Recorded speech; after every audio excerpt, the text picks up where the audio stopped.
Make sure we get all this right. All right. Hello again, everybody.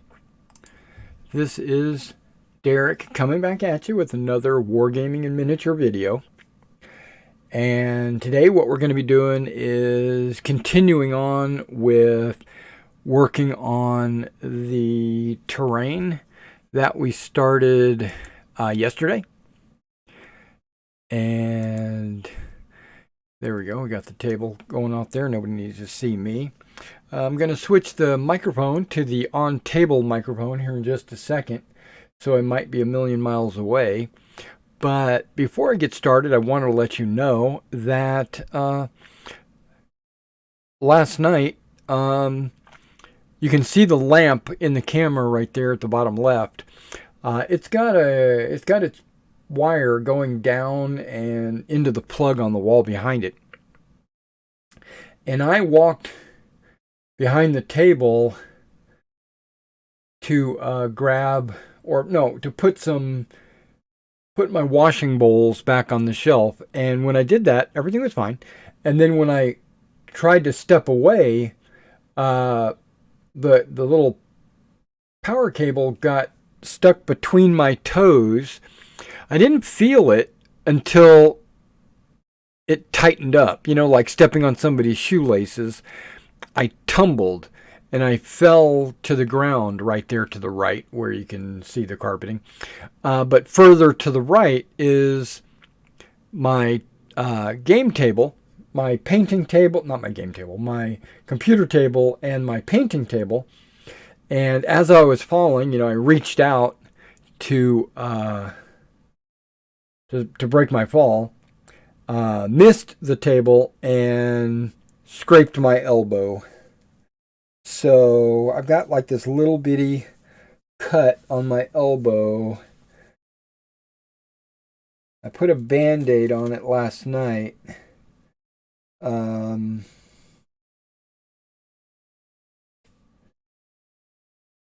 Somehow the Band-Aid has shifted. I'm looking at it right now. It's bright red. Like it didn't break the skin. Well, it broke the first layer of skin, and then it gets super red, like it's bleeding, but it's not actually bleeding, if that makes sense. I don't know. So let's go back to here. Yeah, so you can see, I don't know if you can see my elbow right there. It's got a little boo-boo. So I'm going to put some Terrasil on it, which is infection protection wound care ointment. And then I'm going to put another Band-Aid on. Yeah, the Band-Aid must have shifted in my sleep or whatever. No problem. I probably should shave whatever hair I've got around there because it's probably keeping it from keeping the Band-Aid from sticking properly. But that wasn't this. I kind of just got off on a tangent. This little wound or whatever that I've got is not what I was going to say. What I was going to say is, to start off today, I'm actually going to box up 2 items for shipment. Yesterday I did that before the video, which caused the video to start late.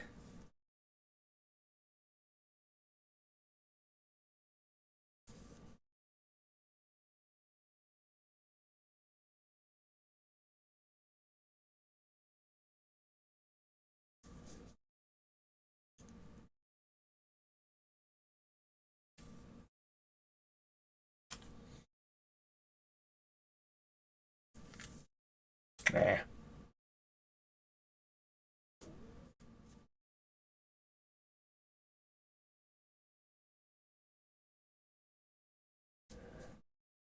Okay, that's a much better application of a Band-Aid, but the hair is probably going to get in the way.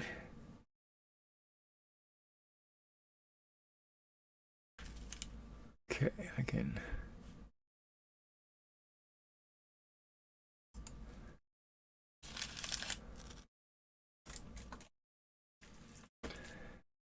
Okay. So...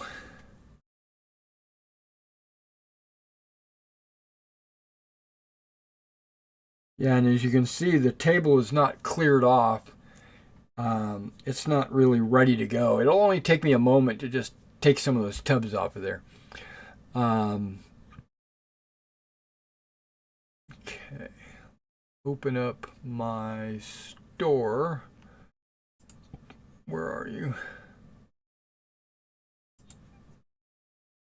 I looked at it last night and I had two packages. Well, it looks like I've got 4 this morning.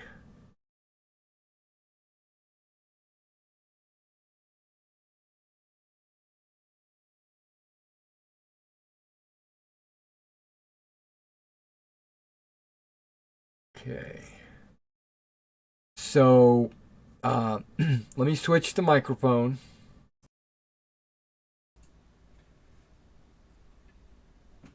Okay, so now we're on the table microphone, and you probably can't hear me that well because I'm all the way across the room.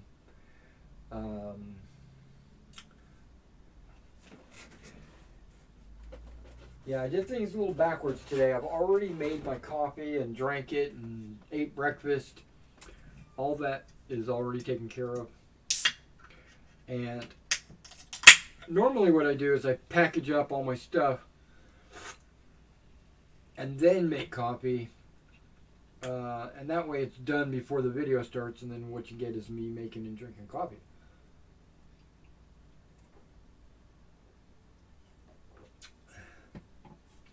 Today it's backwards. Oh. Okay.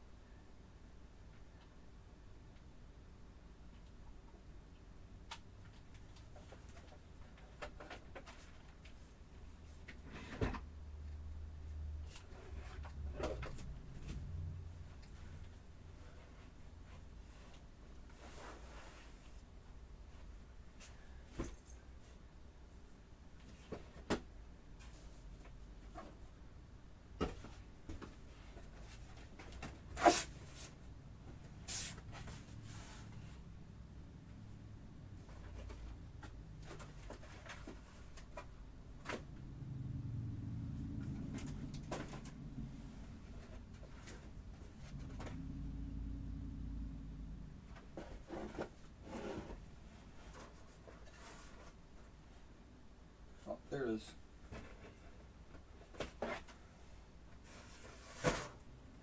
Horse-drawn wagon.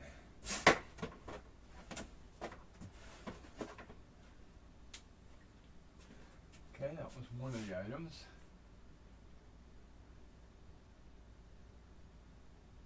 Okay, a couple of plastic soldiers. That should be in the second box.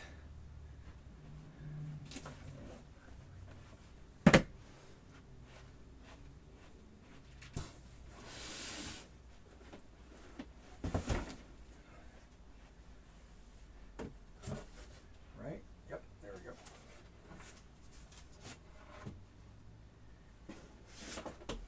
It is early German, right? Let's double check.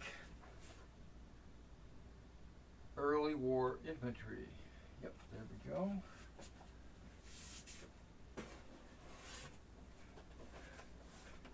Got that one going. What's the other one? Panthers. Okay.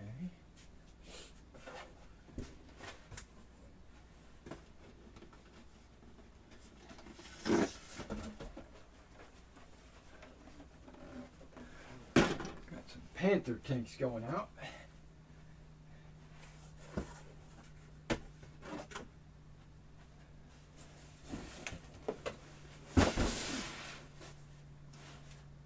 Okay. Yeah, I'll adjust the camera and all that. I probably should take this and move it out of the way.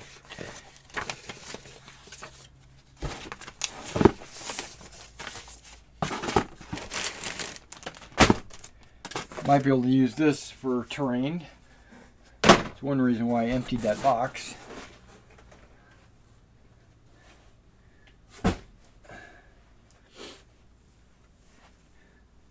Okay.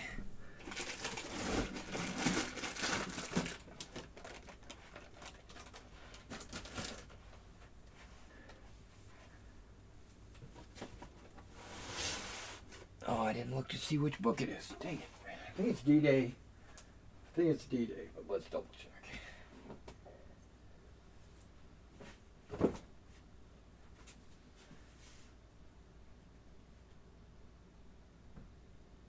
Overlord D-Day.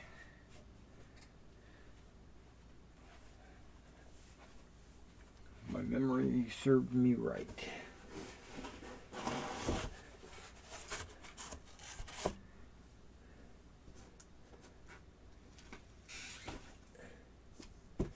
What do we got? Kursk, Spring Awakening, Overlord D-Day. Awesome.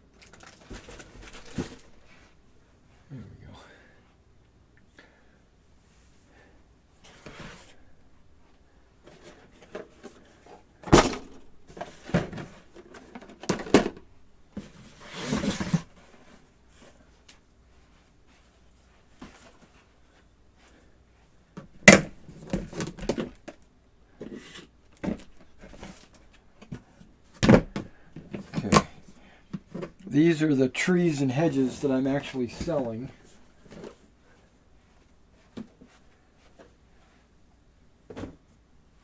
Okay. And these fingers, okay, here's the bowls that I was trying to put up last night. And then I got caught up on the... I could probably use that for water now that I think about it. Okay, this doesn't need to be there.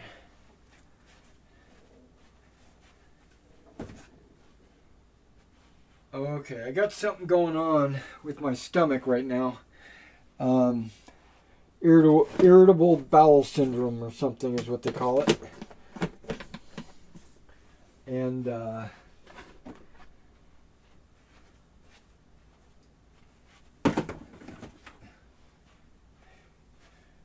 might be taking a trip to the little boy's room. Okay, these are the weights that I was using.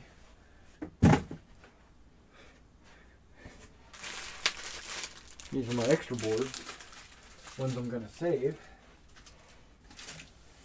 Probably find a box for those somewhere.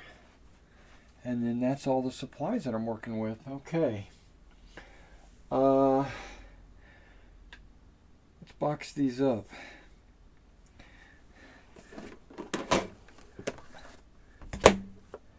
That's the only one that needs a special... Well, maybe this one too. Okay, how big is this?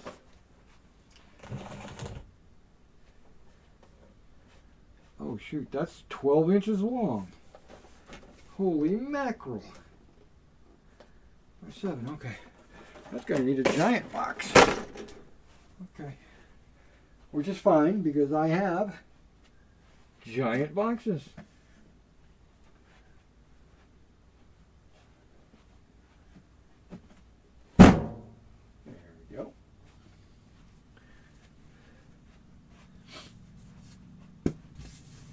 Some of this stuff out of the way so I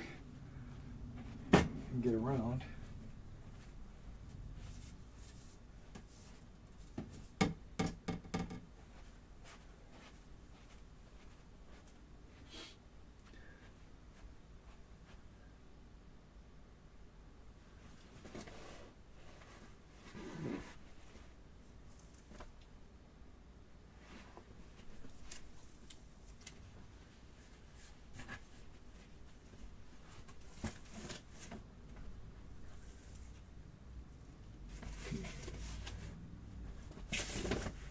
None of those.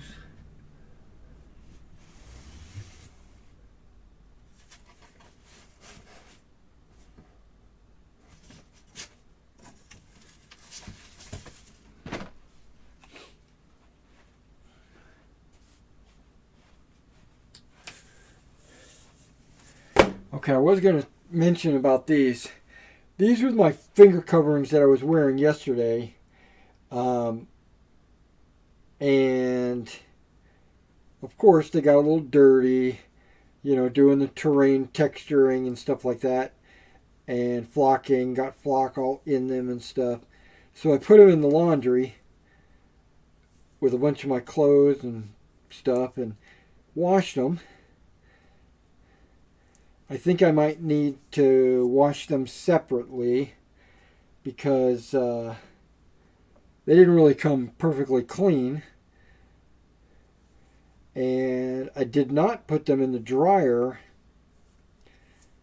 I let them dry right there overnight because of there's like a little rubber band on the inside. I didn't want to melt it or anything.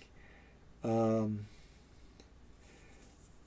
I don't know if you know this, but I'm not really wearing these to, well, 50% I'm wearing them to protect my fingers, and another 50% I'm wearing them to hold the bandages in place so they don't come unraveled or get dirty or whatever. So they're there mainly to protect the bandages.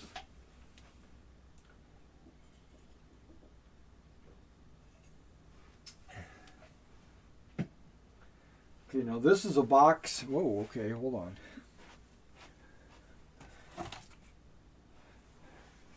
Let's get that out.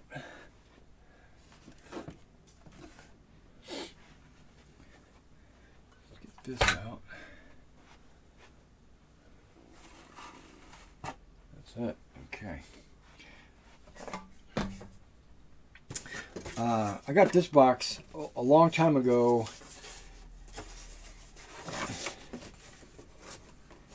And it came apart, as you might see right there. The glue separated. We got separated, but that's not a problem. I've got tape.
Yeah, that's a nice snug fit there.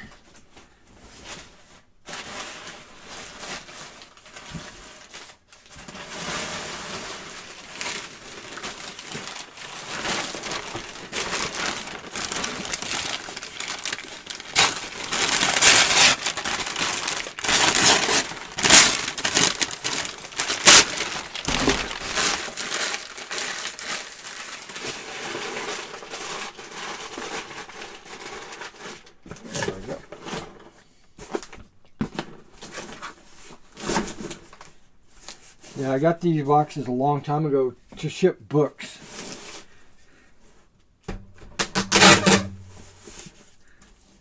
And then I realized it's easier to get a bubble mailer for that. Okay, so this is the Panther.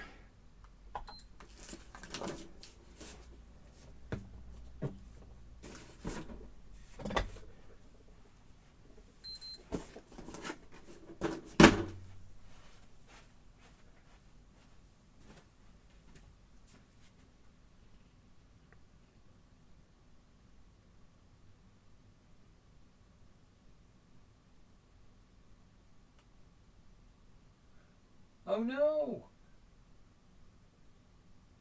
I should have looked at this. Okay. Well, dang.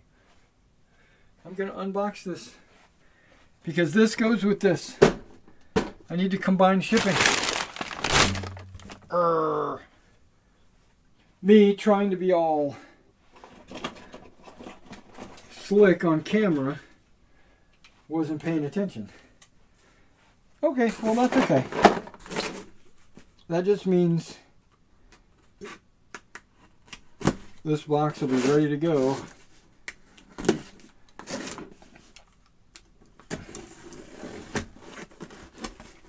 for some future thing. Okay. Well dang, I need even a bigger box.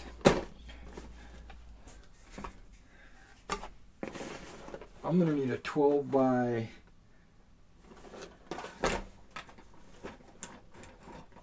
4 to 5. Dang. Maybe 5. 4, 12 by 5. Dang. Okay.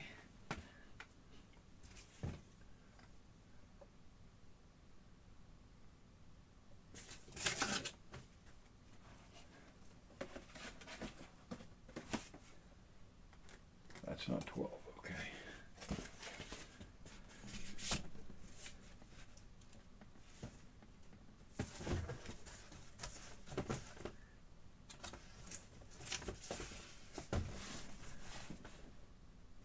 It's 12 by 3.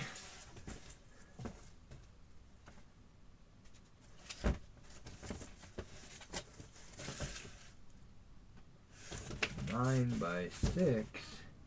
I know I've got bigger ones.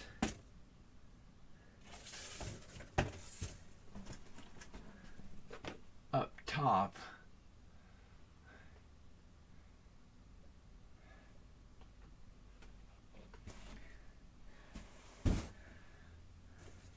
If all else fails, I know this will work. That's going to be big enough.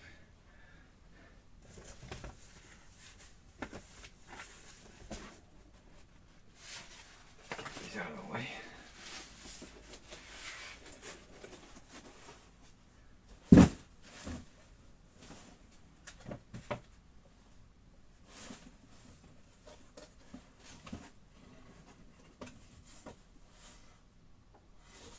By 3.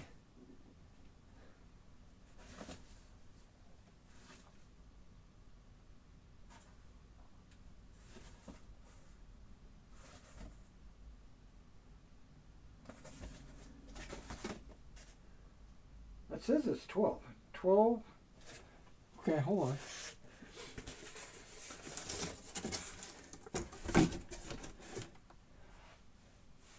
I think this one will work.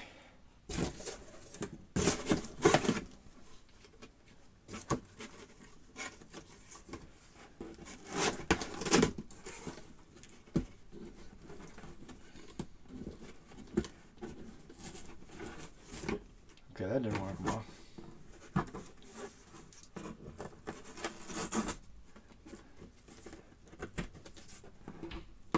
Doesn't have to. I can just put the label over this entire thing.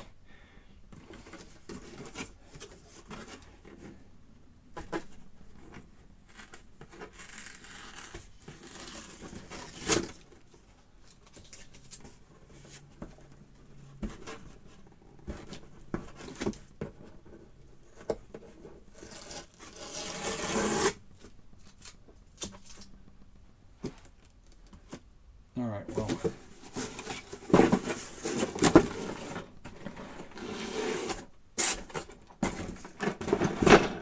Oh yeah, it's gotta be enough room.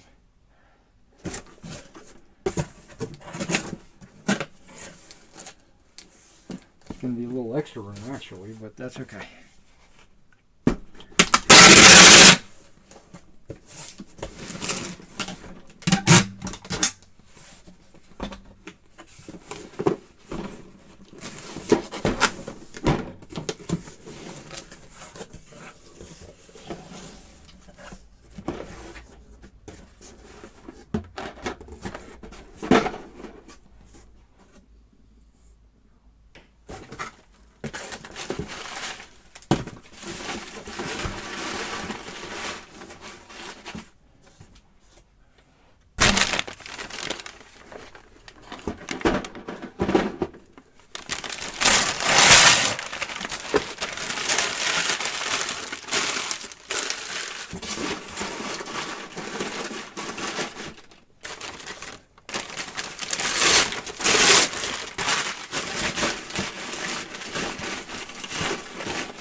The only reason why I'm cutting this off the top is to lighten the weight.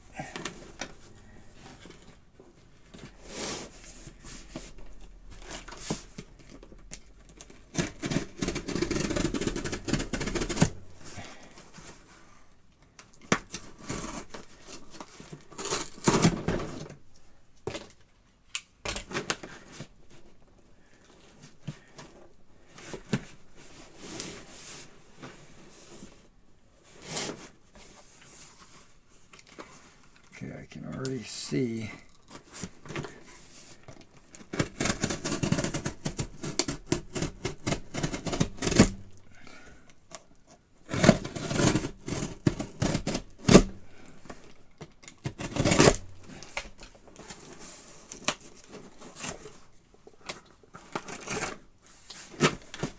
There we go. Nice and snug. Like a bug in a rug. Okay, sorry. Ah.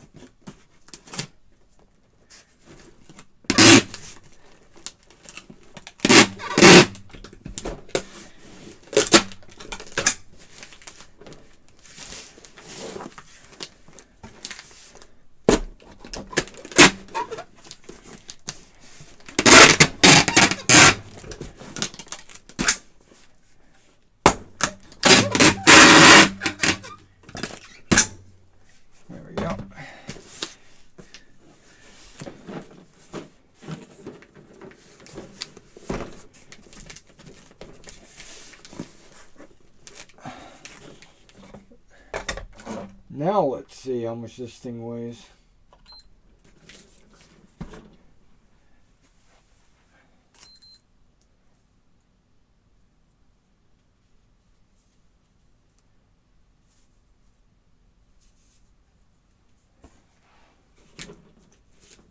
Not much more, actually. That infantry didn't really weigh that much.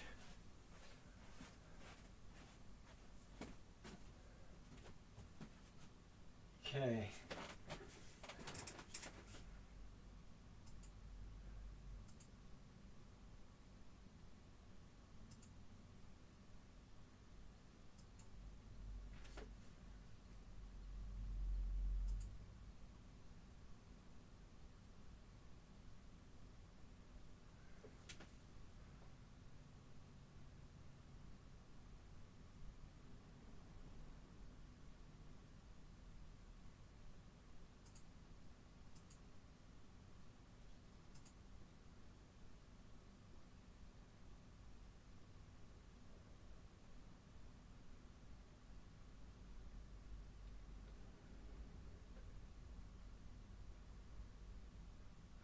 Oh.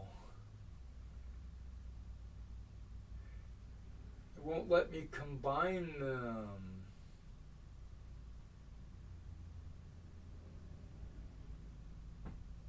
Not in the traditional way.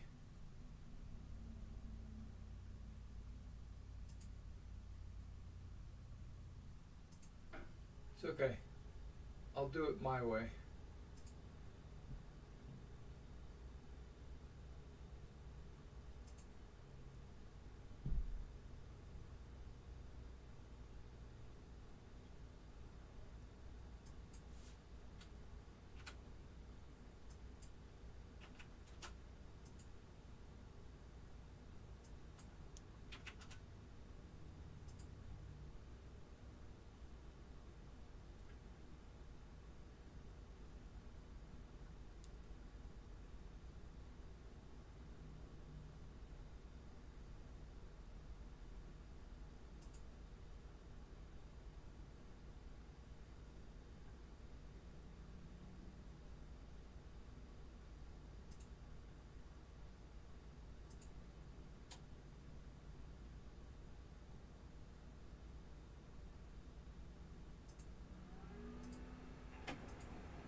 Yeah, it didn't let me add the tracking number to his second order.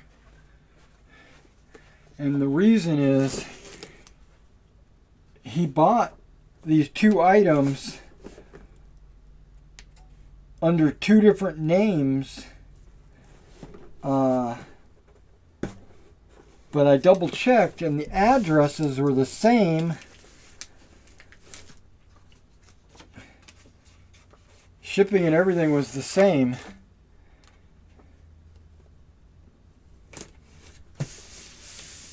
So I just marked his Germans as shipped.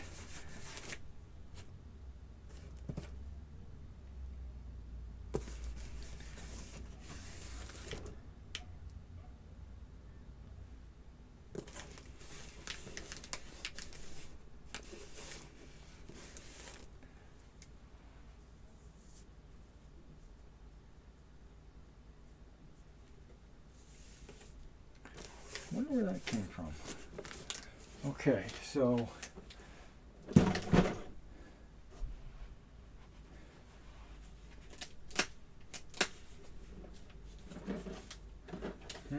good.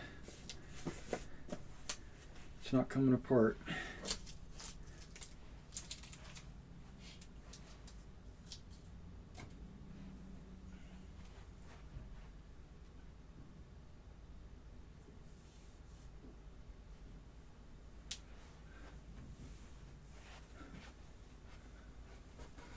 Sorry we're not doing terrain just yet. We will here in just a minute.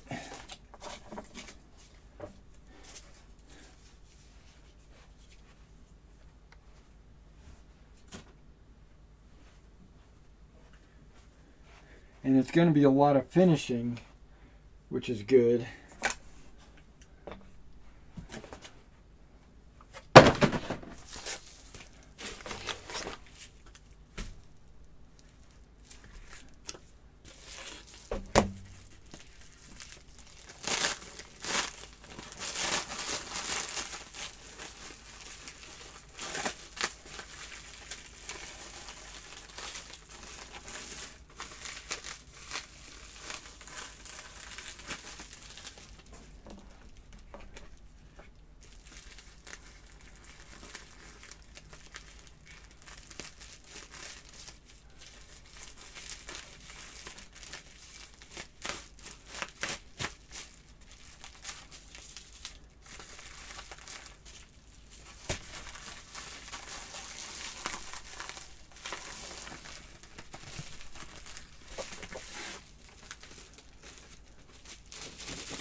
Nice and snug.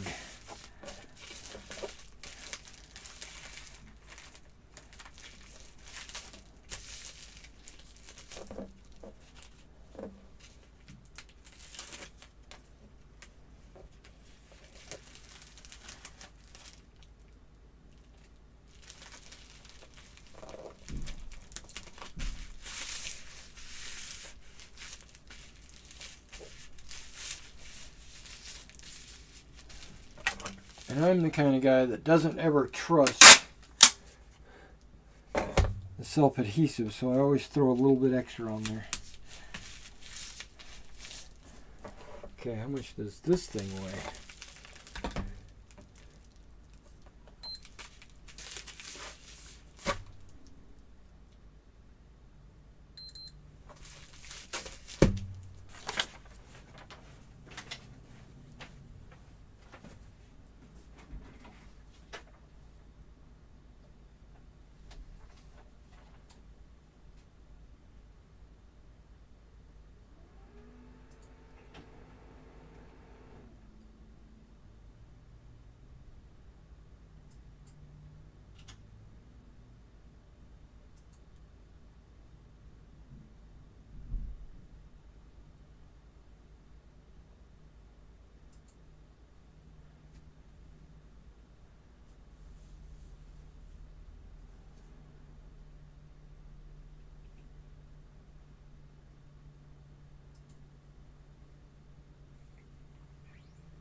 Finally, the horse and buggy,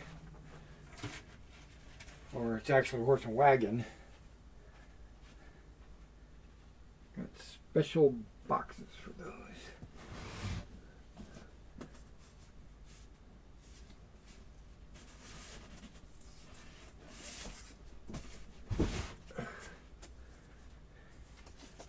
I had to order these boxes special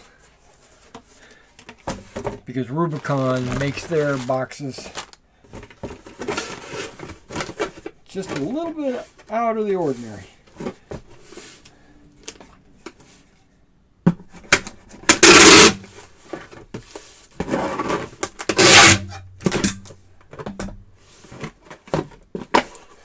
perfectly fine, actually.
Last but not least, then we can start working on terrain.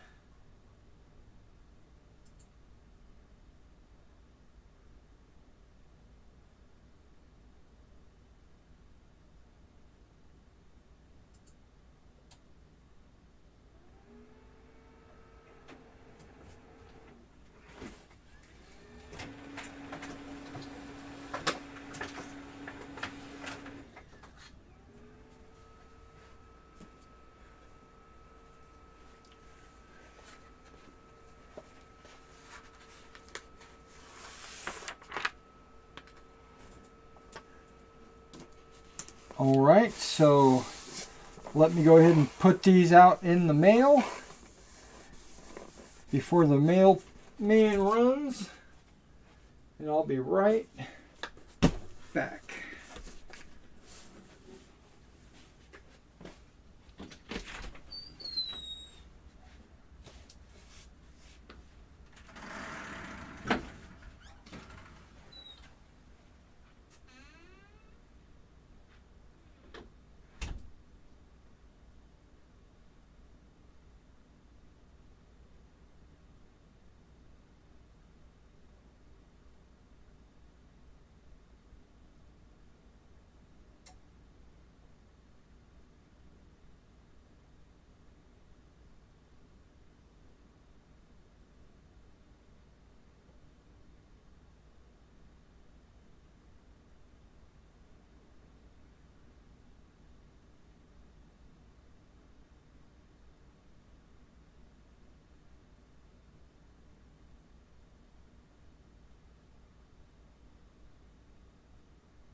I'm all up in your camera.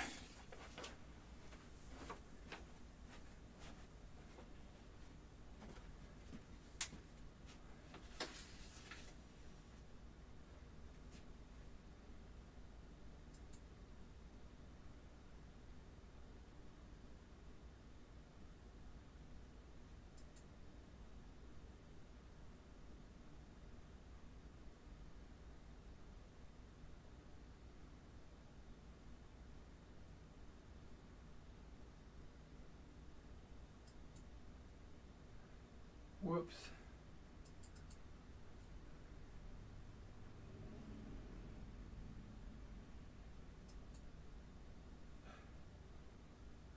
Closed the live stream when I was closing my store.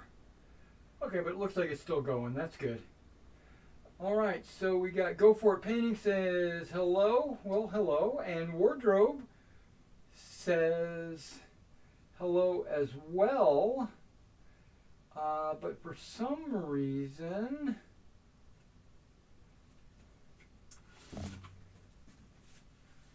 we're not on the right camera.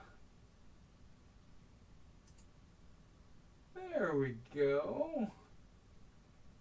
That doesn't work.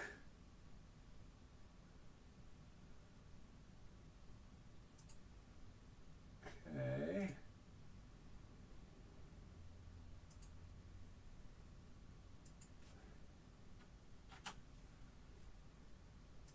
Because I was looking at the chat and it wasn't showing Go For It or Wardrobe, but now it is.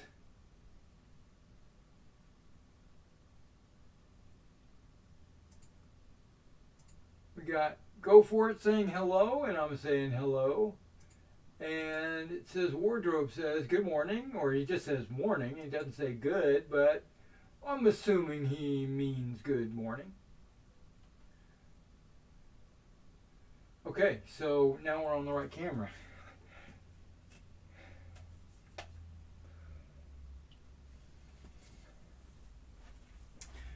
All right, so we got that knocked out, and we got it knocked out before the mail ran. That's good.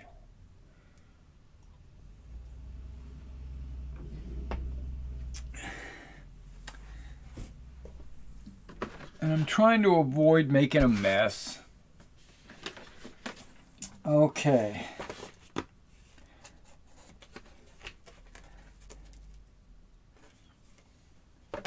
So we got a field, a crop, I should say a crop field.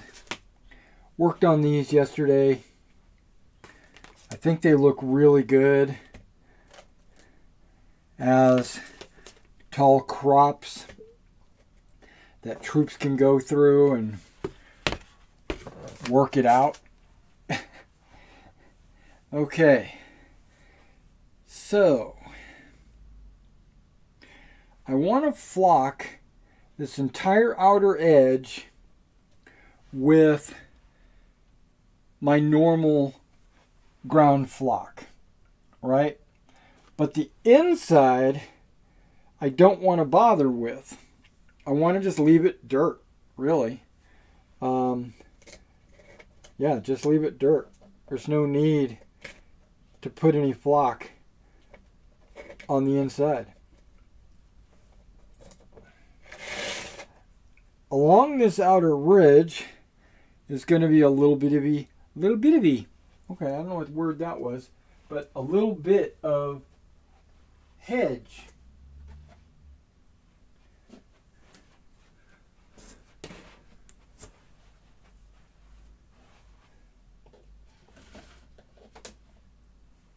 Okay. A little bit of hedge.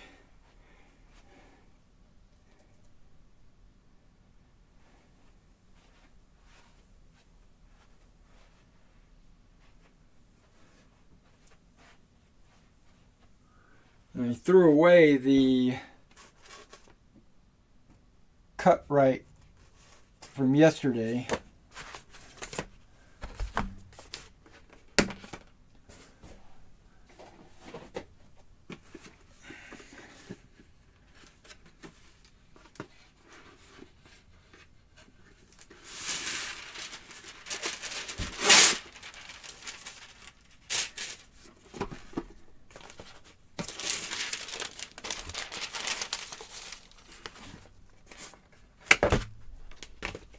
Tops are 12 inches. The bottoms are just under 12 inches. Okay, and that's just so this doesn't stick to this. when I flock it. Okay.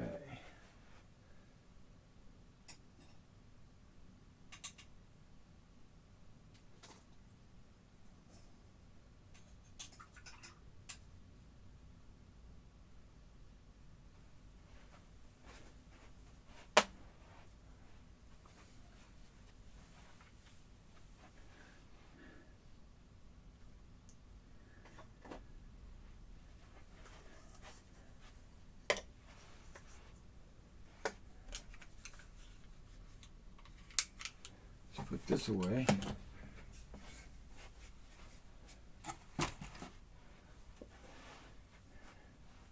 Okay.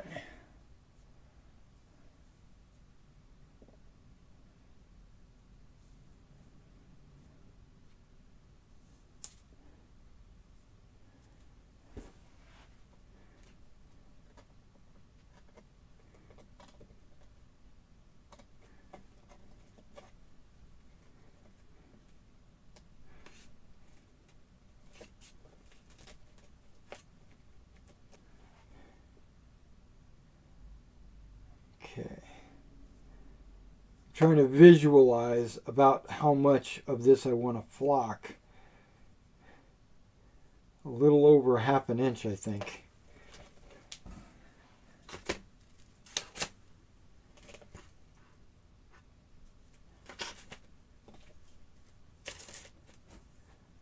Okay.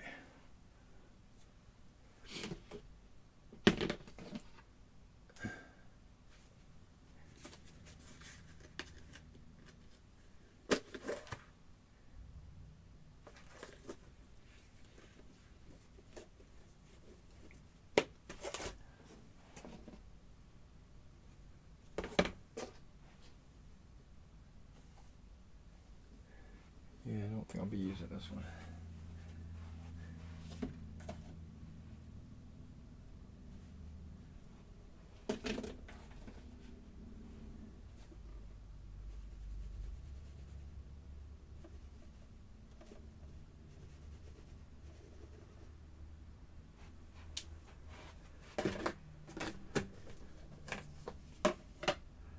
Nope, not that one. Okay.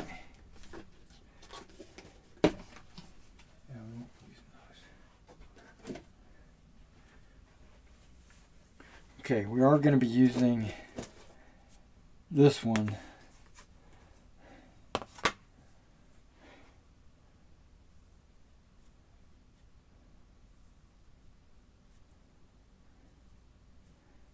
And it's going to get all over these finger things. So I think I'm going to take them off. Just so it doesn't get all over them. I'm not using this.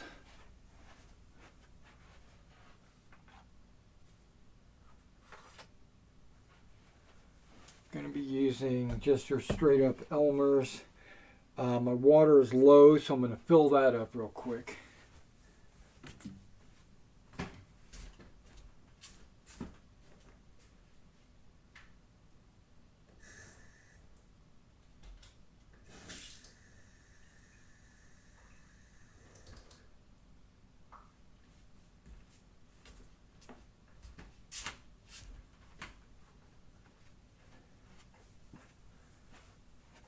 Okay.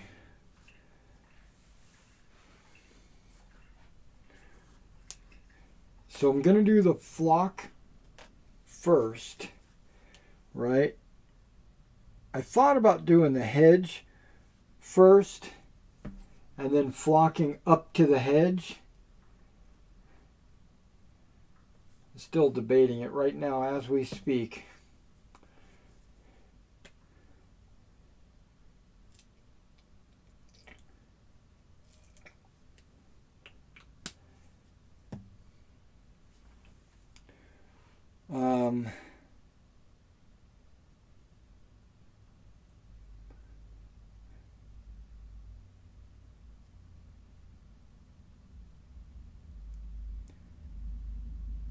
Dang. I don't know if I want to flock first or if I want to hedge first. Because the hedge, if I do lay a hedge out, it's going to keep the flock from going inside the hedge. You know what I mean? It's going to be like a barrier. But if I flock first, then when I lay the hedge down, there might be some flock on the inside of the hedge, which I think is also okay.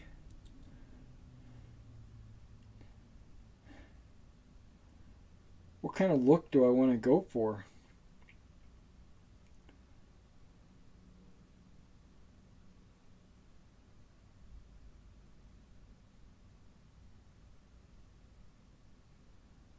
I think I'm going to do the hedge first.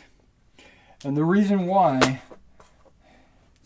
is because I don't want to have to go in and lay the hedge one little grain at a time. I want to do all of it now, if that makes sense. Okay, we're going to use this color.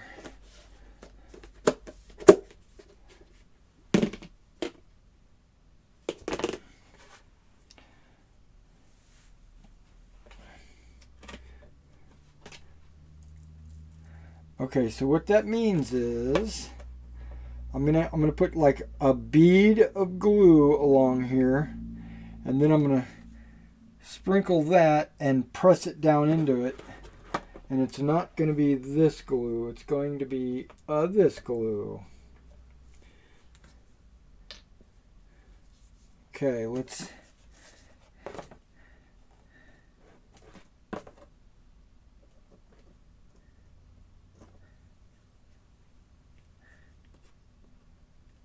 and if I was thinking, I should have combined these two bottles together.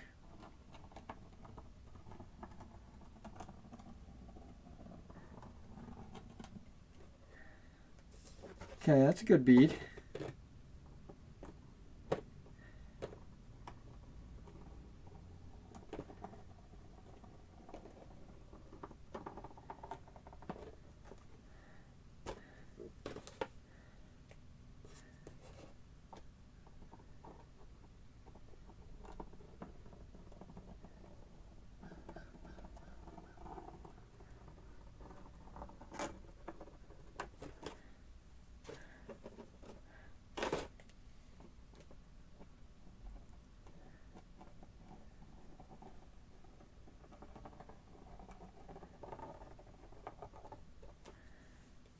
Okay.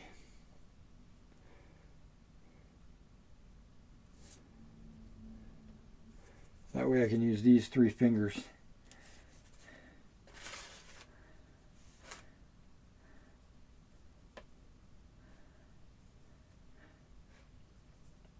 And it doesn't have to be perfect. That's the thing.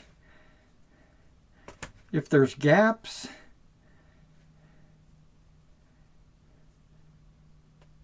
remember this is terrain. None of your terrain pieces are supposed to be perfect. You know, if they are, well, that just means it's cultivated or, you know, manicured.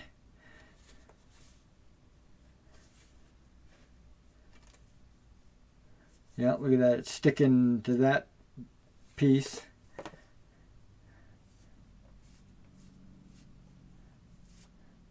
So we'll take that one off too.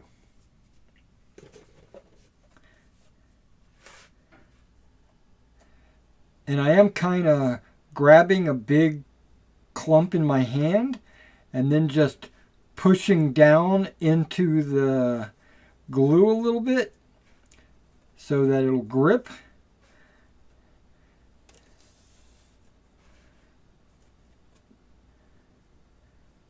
Now, what you're seeing on the screen is a hedge that's way too big, right?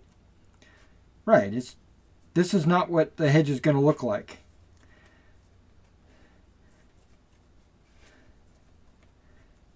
only the foliage that has stuck to the glue is going to stay. The rest I'm just going to shake off.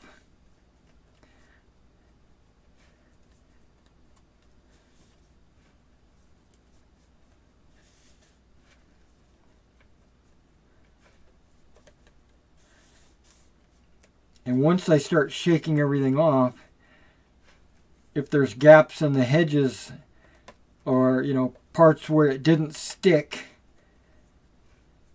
that's preferred. That's desirable.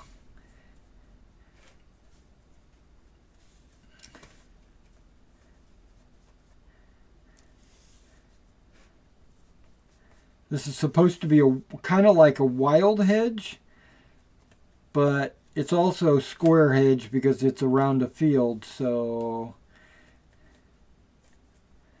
okay, I'm starting to get there. I'm almost there. Okay. So now I press down into the glue so that it kind of grips the foliage.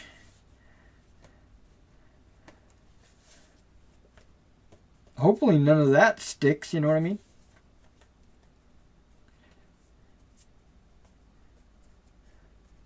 Yeah, the majority of this is not.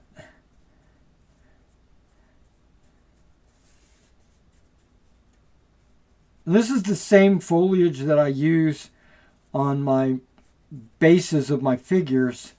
Whenever I want like a little bush or something, specifically on my Flames of War and Battle Group 15mm World War II stuff, I like my little machine guns to be hiding behind little bushes or mortars, you know, in some bushes, or maybe a sniper in some bushes. These are the bushes that I use. And sometimes I'll use different colors because you got dark green, OD green, and light green, I think is what I've got.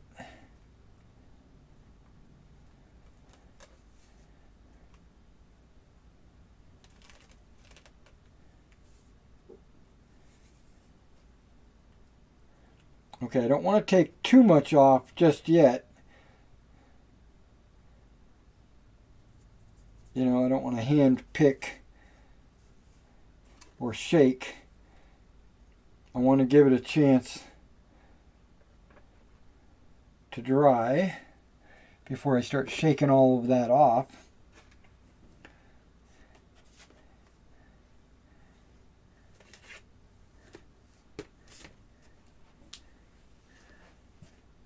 Oh, I didn't realize I was missing the box.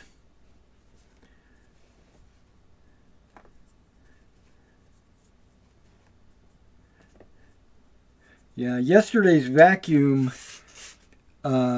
escapade was pretty straightforward. I didn't have a whole lot of stuff on the ground. I'm very happy about that.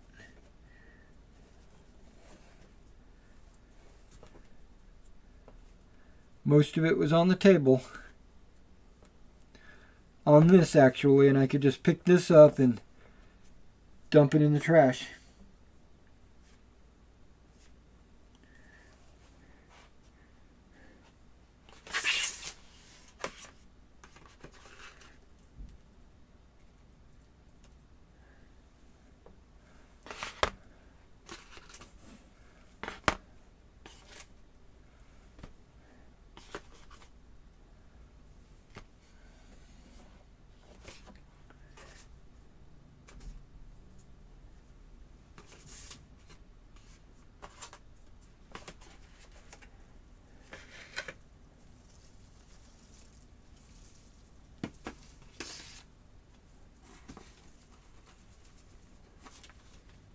I like saving whatever I can because everyone knows I'm a miser.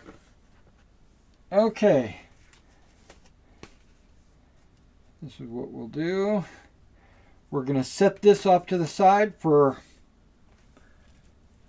30 minutes or so. We're going to let that clump foliage dry. And then will come back and actually flock the outer sides. So one piece has begun. It has just begun.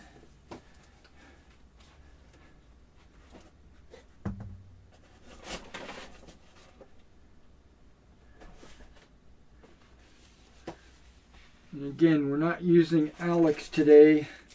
I could probably just put this away because I'm going to be using this on my coastline.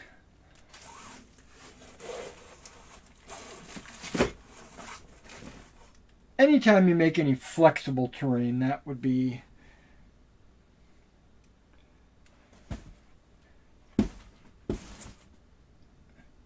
the Alex.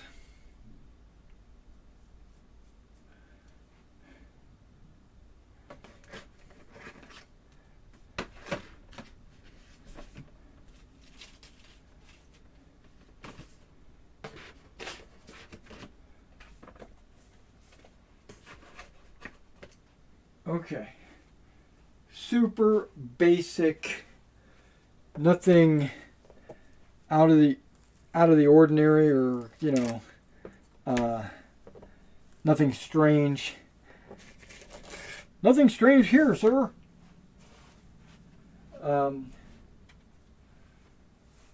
We have woods and forest pieces.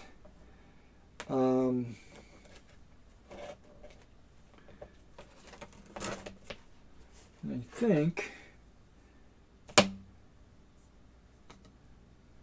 I will be using this again.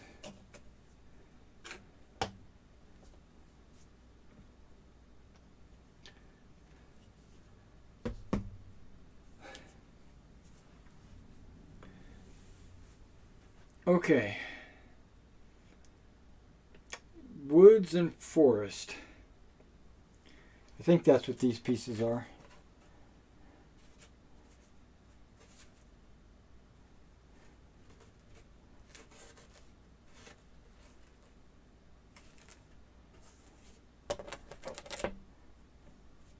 Yeah, that one, these two bowed, it looked like.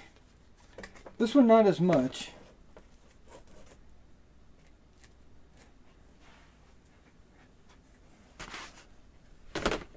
And if I put it on the table,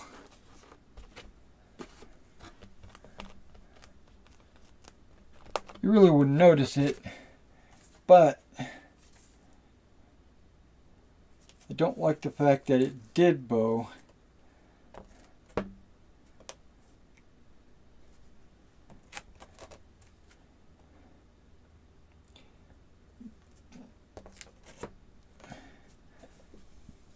And I don't remember if I watered these down on the backside. I think I did.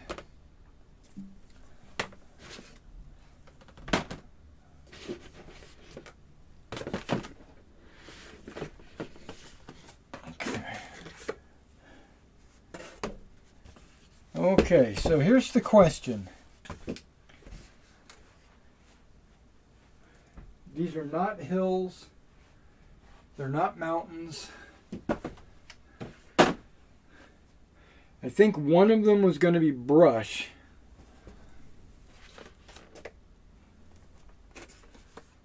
I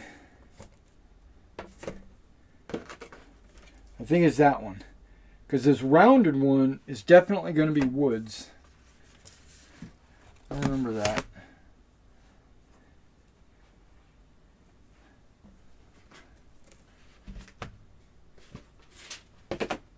And these are all hills or mountains, which I want to work on almost immediately, because I know I need to get that foam to dry before I start hitting it with the foam cutter. But because these are going to be fairly easy, I wanted to knock these guys out super quick. Okay. Woods, for sure. See, it's 2 square. So I was thinking this was going to be brush. think. Dang, I can't remember. See, that's why I think I should have wrote it on the bottom instead of on the top.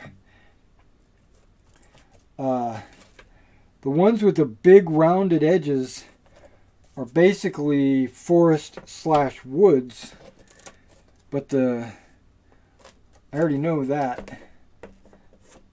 What was this going to be?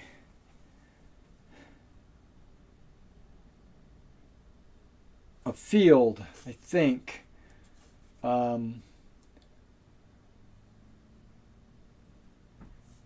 field, I think.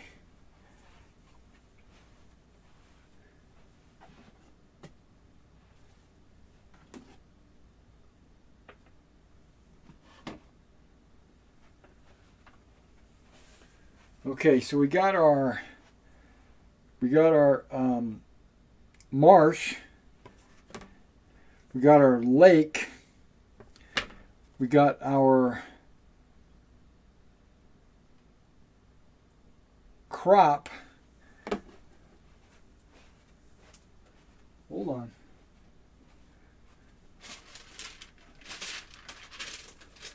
Hold my horses.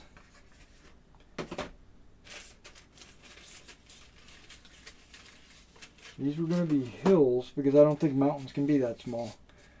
A couple of these were going to be mountains and a couple of them were going to be hills.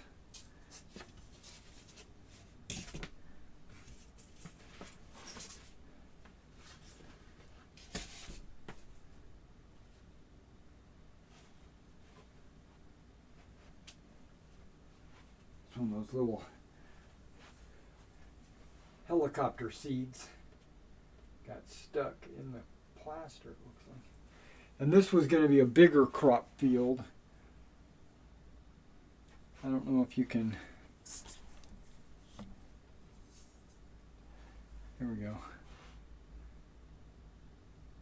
You can see... Yeah. Okay, so what I was going to do is texture this entire thing, this thing as well.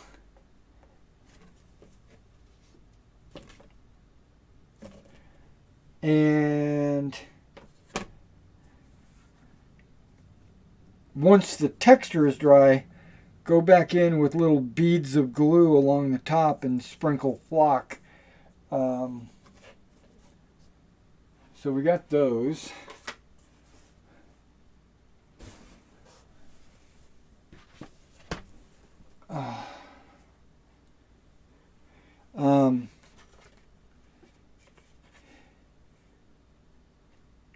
It's going to paint this blue and then texture the outer side with brown, flock the outer side, and then put the... But because these have like multiple steps, I was probably going to do these off camera.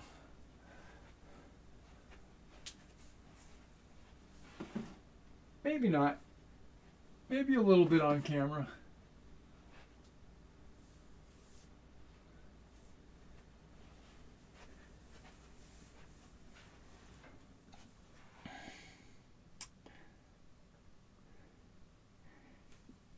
Maybe these were going to be forest woods.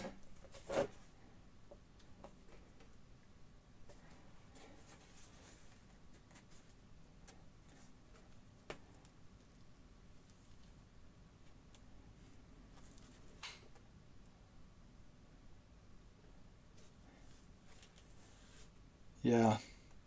I'm not going to do these right away. I'm going to do the mountains.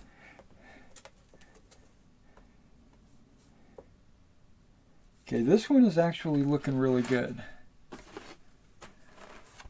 I think he doesn't need a whole lot. But what I was going to do is I'm going to wet the backside. I'm going to lay it outside with a little bit of weight on it. Maybe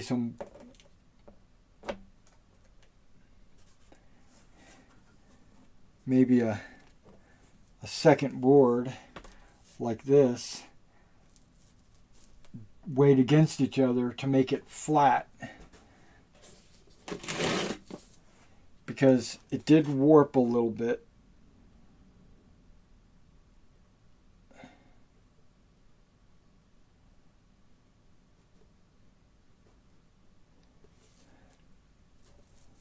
Yeah, I think I'm going to do that with this one. This one looks good.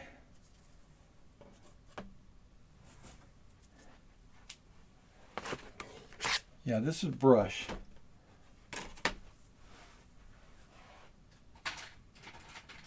I'm giving up. Here we go.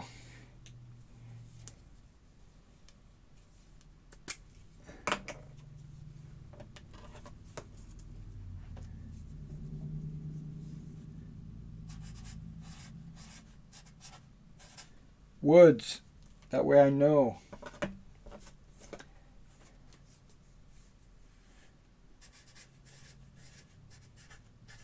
I'm saying woods. It doesn't matter. It's actually, it can be either woods or forest. But woods is less letters.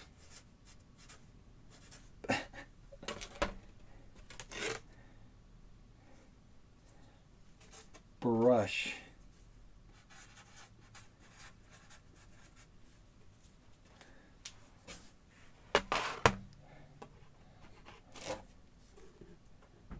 And this guy, I want to say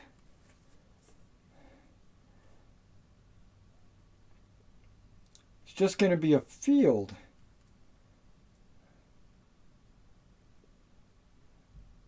Not a crop field, a bordered field.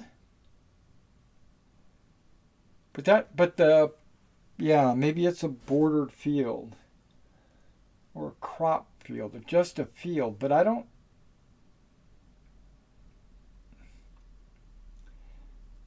know.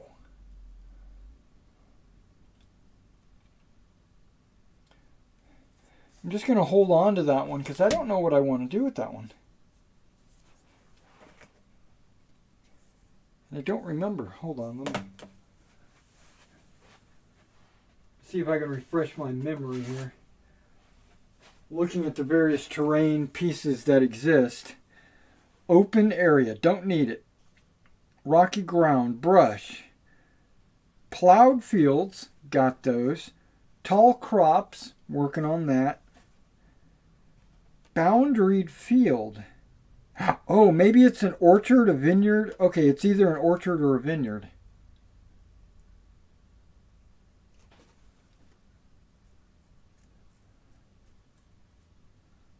That's right. It's either an orchard or a vineyard.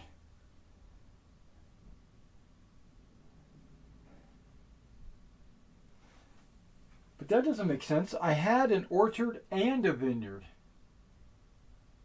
piece, right?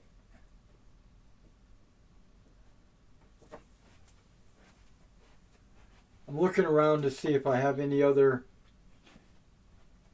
pieces of terrain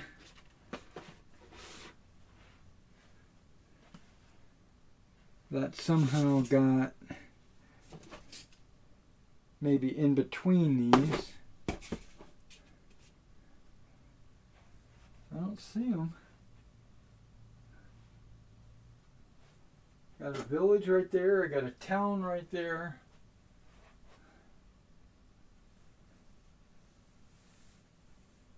Oh, wait a second.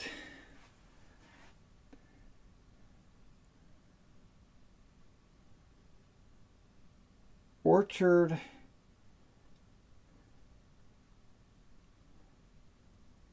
It can be both. It can be an orchard or a vineyard because just depending on what I put in it. Same thing with these wood pieces. If I just put rows of trees, then it's not a woods, it's a orchard. Maybe I was going to make a vineyard small like that. Ah, I don't remember. Okay.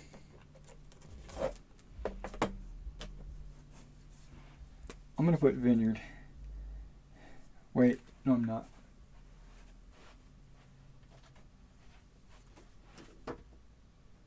Yep, vineyard or orchard could both be. compulsory, so.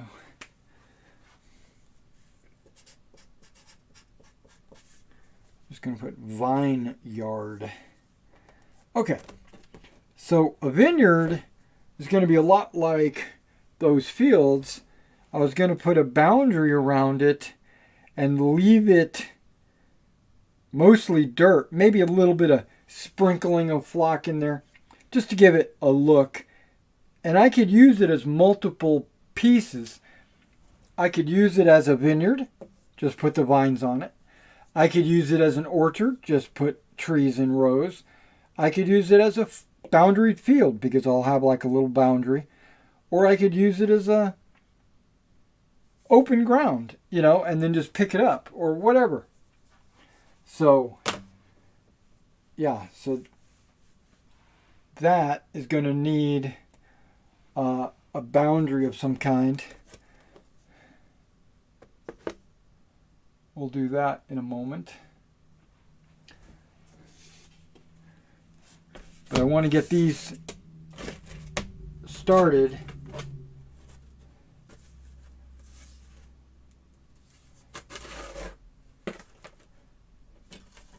Okay, the woods is fine.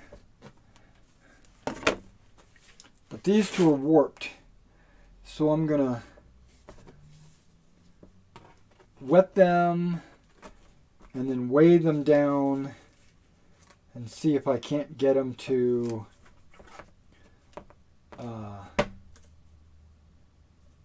straighten up, if you know what I mean. Act straight. Okay, I'll be right back. I'm just going to put a little drop of water on each of them.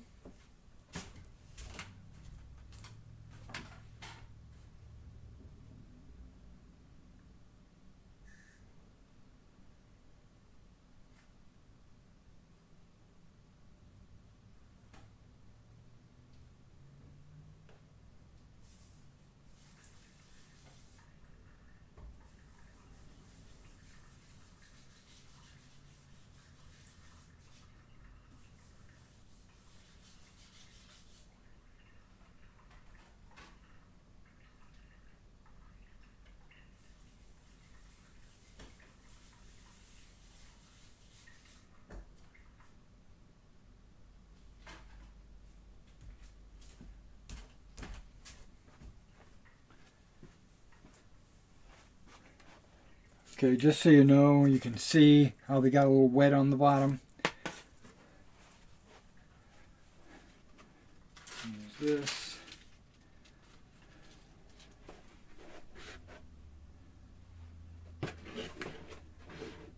Come back in and get some weight once I lay these down.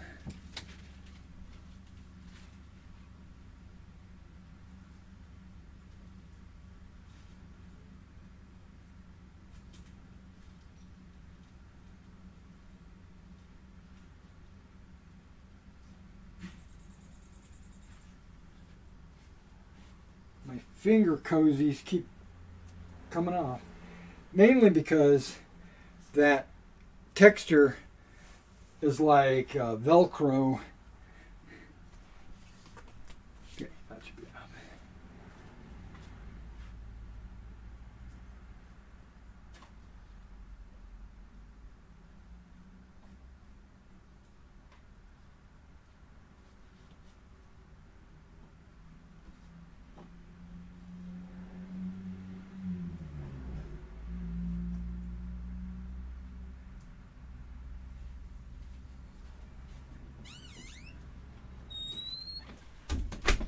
Okay. So these two are definitely hills, right? Two of these are hills, and two of them are mountains. Well, yeah, and two of them are mountains.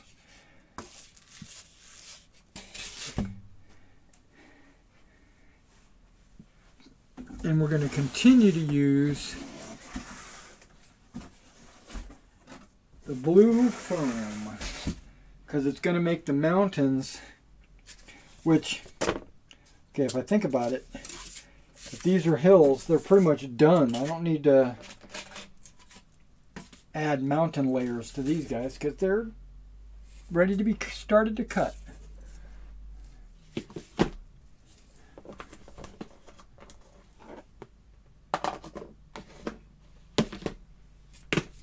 they're ready.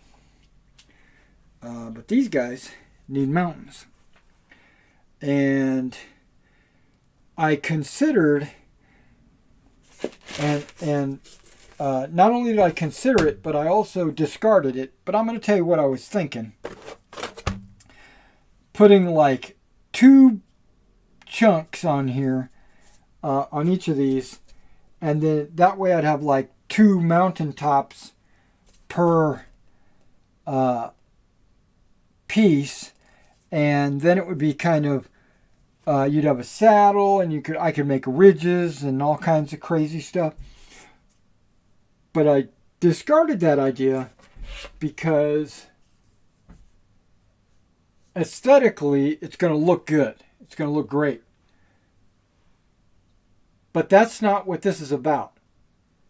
This is about gaming on a mountain, moving miniatures over a mountain, fighting on a mountain, right? It's not about how it looks.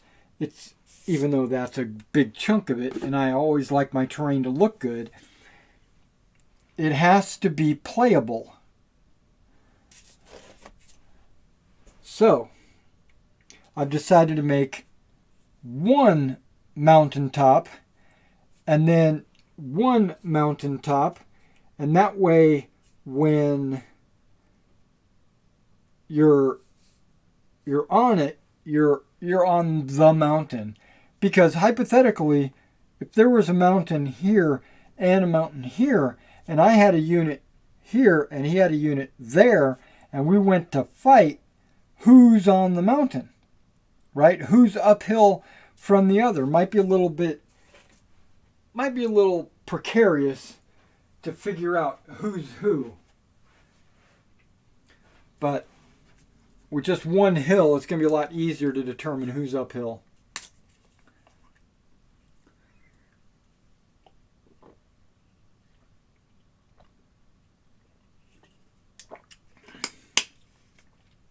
And there is a reason. Okay, I already had a monster over here. There is a reason why terrain pieces have to be so many base widths apart. It's because of that reason. You don't want to have 2 mountains side by side and then fighting like right there. And that's what would happen if I did 2 hills on the top of the mountain. So we're not going to do that. I'm going to cut this in half, put it on the center of each of those, and then we'll be rocking and rolling all the way out. There we go.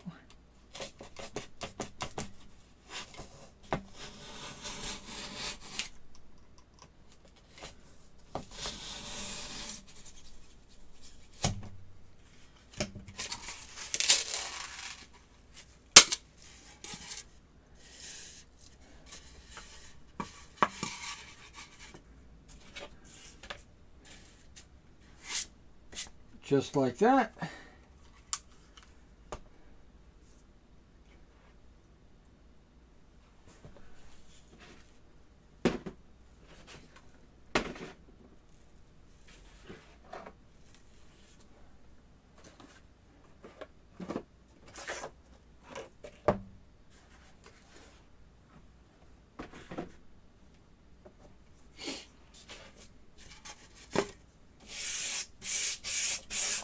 Using a wire brush here to score the top of the styrofoam.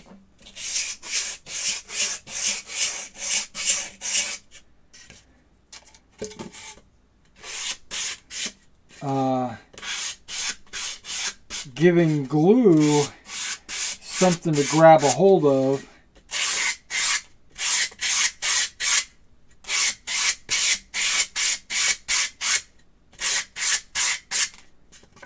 Okay, that works.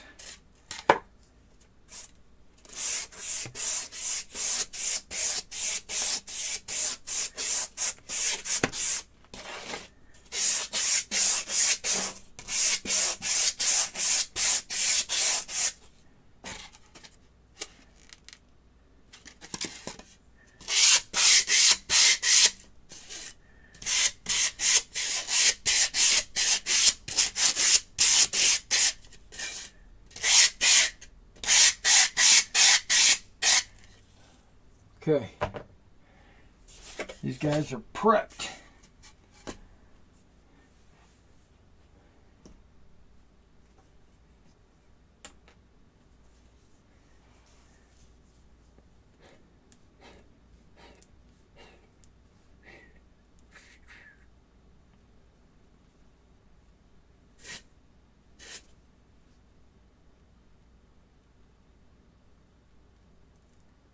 Whoa. Why is it flying out the side like that?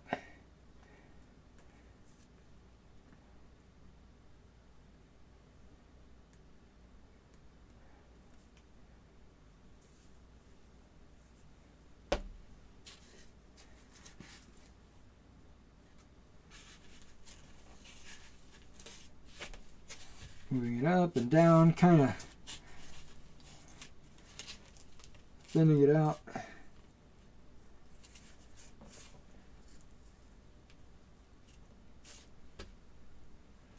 Okay, I'm going to put this outside, put a weight on it.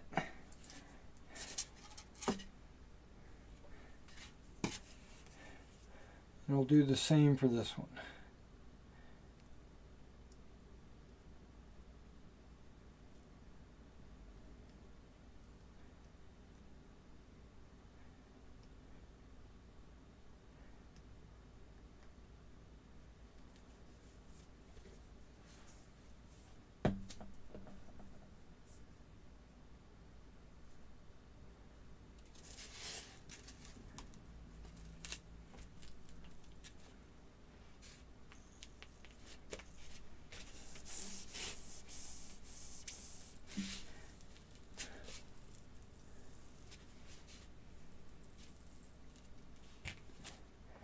Okay, let me set these outside to dry.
Alright, those should dry pretty quickly, I think.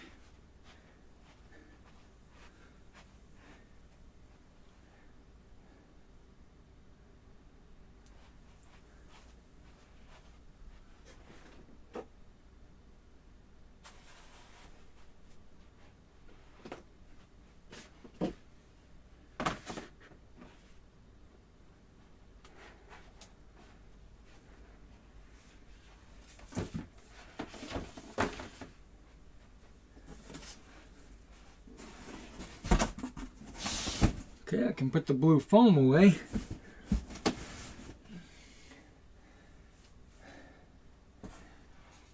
We'll do some cutting on these in a little while.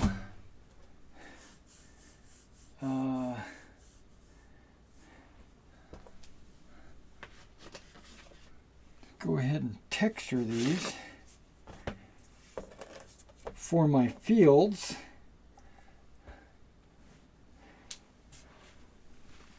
And we're doing dark earth yet again.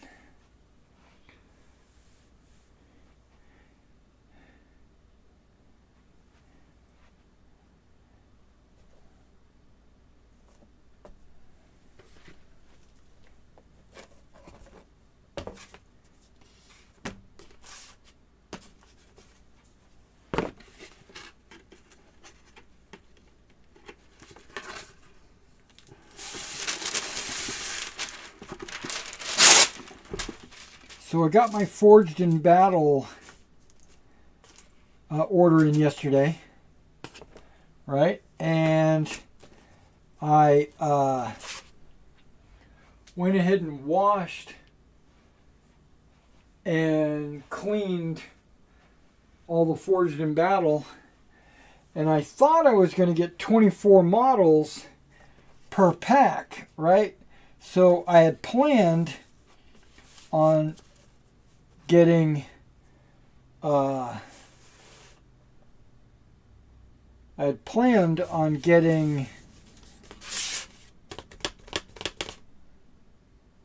am I trying to say?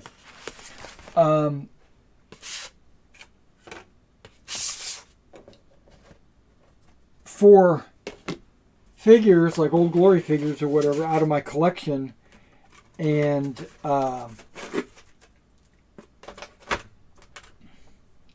there we go. And adding them to those 24 to make a total of 28, right? Because Roman legions are flexibles, and with 8 bases, that's 4 bases with 8 figures and 4 bases with 3 figures.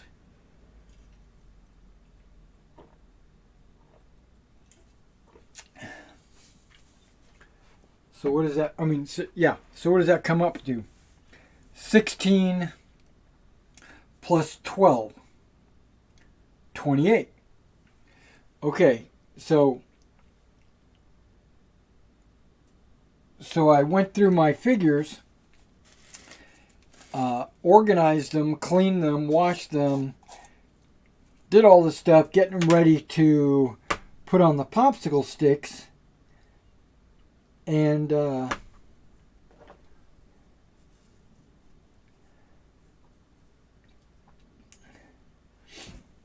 once I did, or once I cleaned, well, actually, once I got them out and I started organizing them and figuring out what the figures look like and stuff like that, I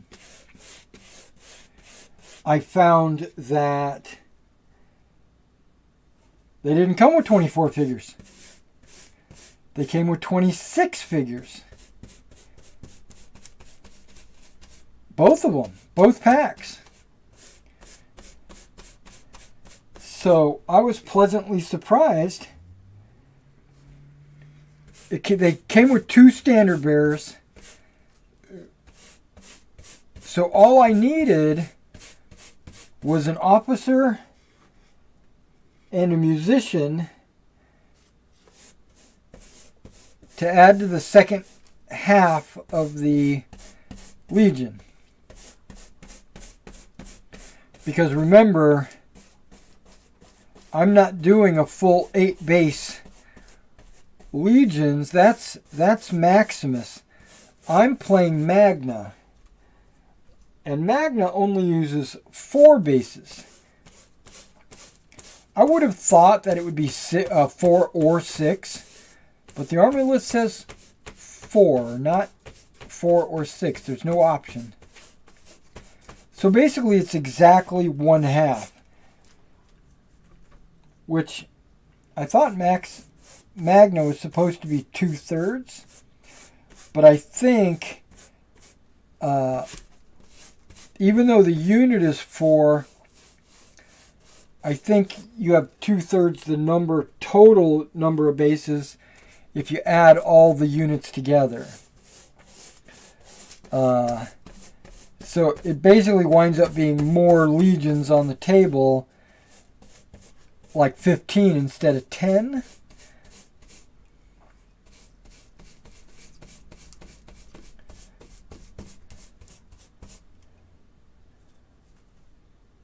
Okay, this is very thick, which is actually good. That means it's not super wet.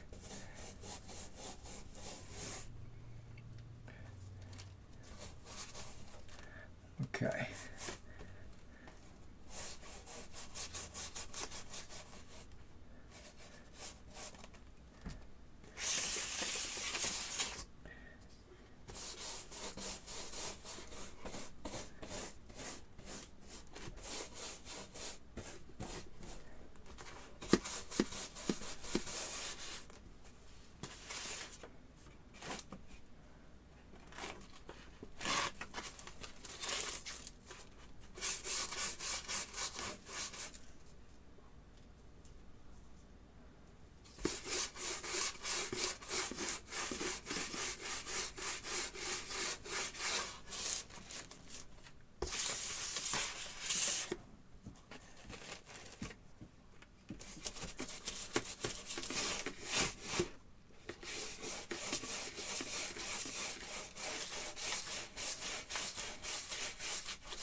Okay, I got all 4 edges.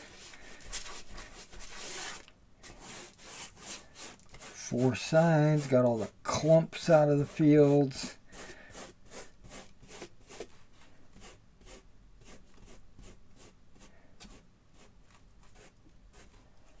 There we go. So now, oh, there's some white over there. Look at that.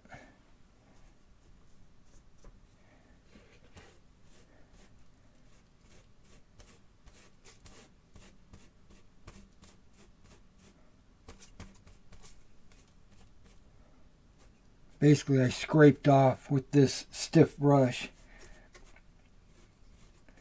Scraped off the ground cover.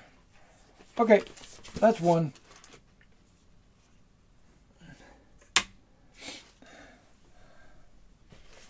Let's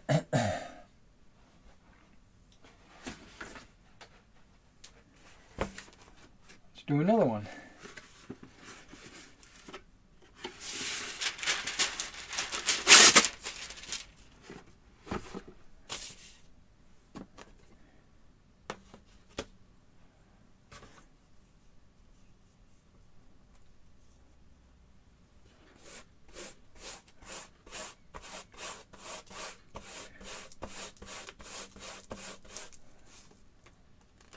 Yeah, that's got to have some water in it. It's seems like it's way too dry.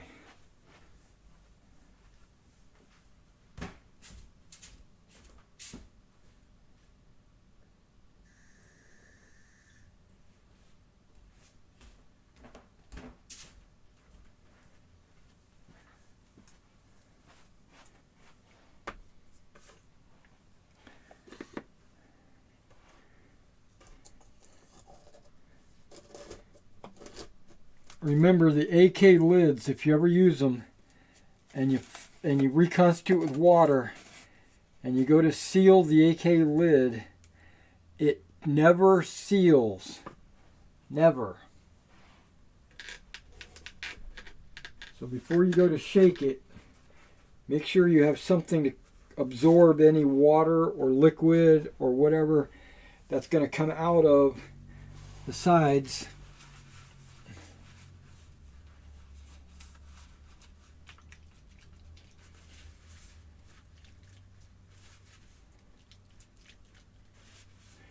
See?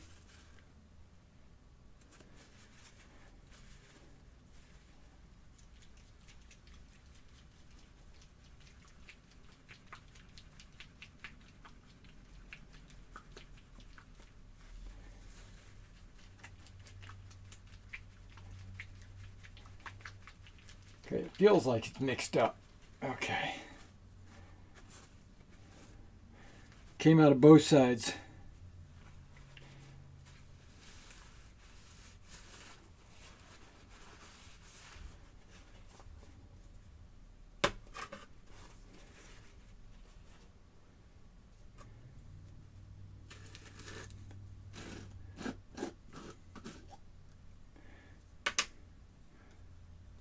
Oh yeah, that's a better texture. I can see it already.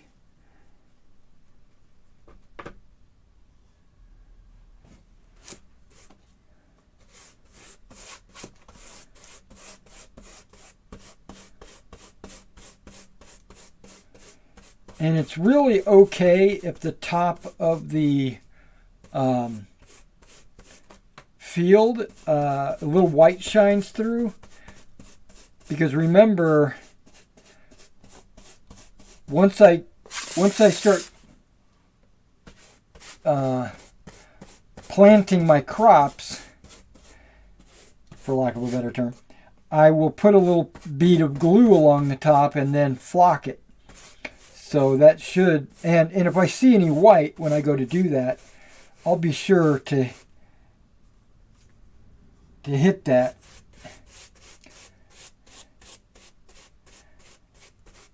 So that, it covers it up or disguises it.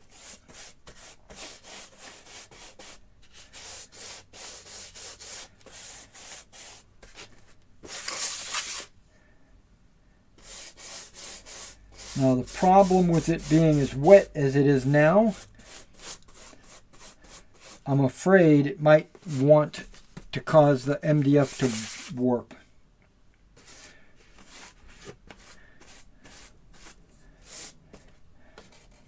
Even though the plaster is really only hitting the edges because the center is covered in plaster.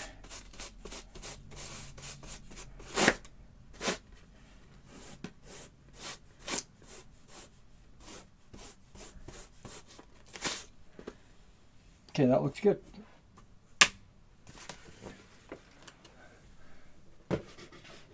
All right, we got 2 fields started.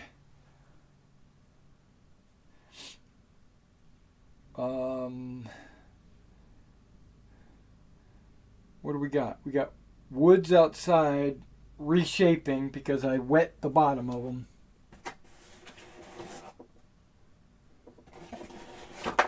And I will be using this again on the mountains. But until then, I probably should just go ahead and clean the brush. And seal this back up. Because I'm not using it for anything right away.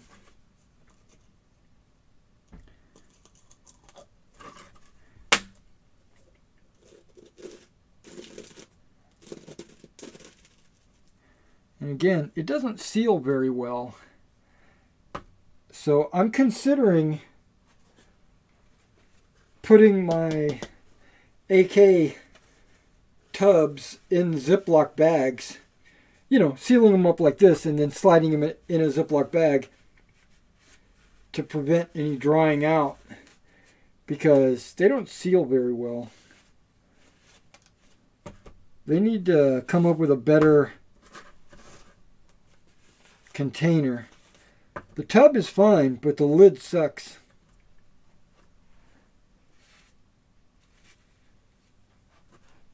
Can I say that strong enough? They suck. Vallejo, same size, same amount. Their lid is awesome. It seals. No problem. Okay, wash the brush. Be right back.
Yeah, not only did I wash the brush, but I also cleaned off some of my fingers. Because they were getting brown. Okay.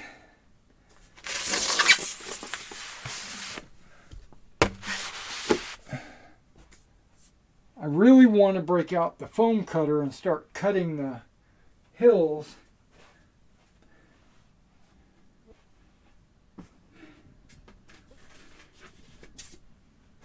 So let's do that.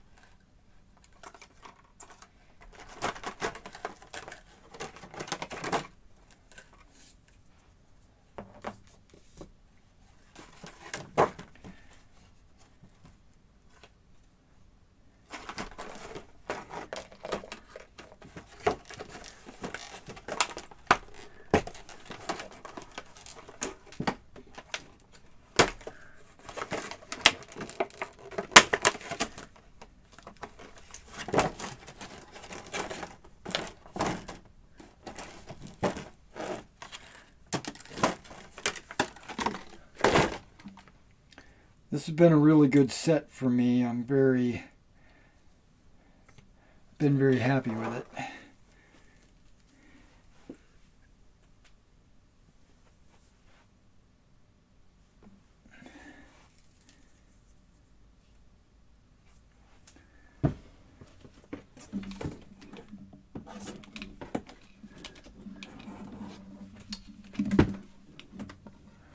Pulling the extension cord up that I tripped over last night. There we go.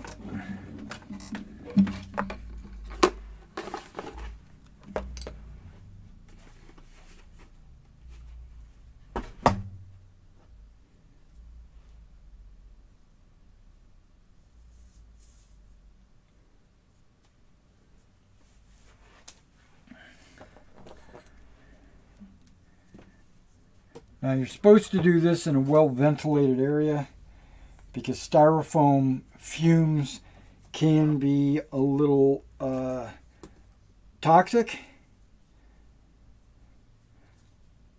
Okay.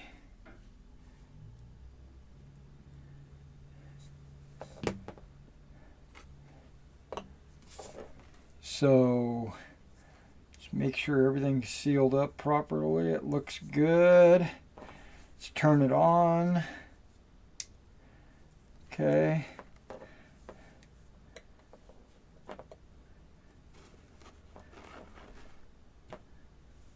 Yeah, I can smell it already. So whatever plastic I had on here previously is melting. So, opening the door.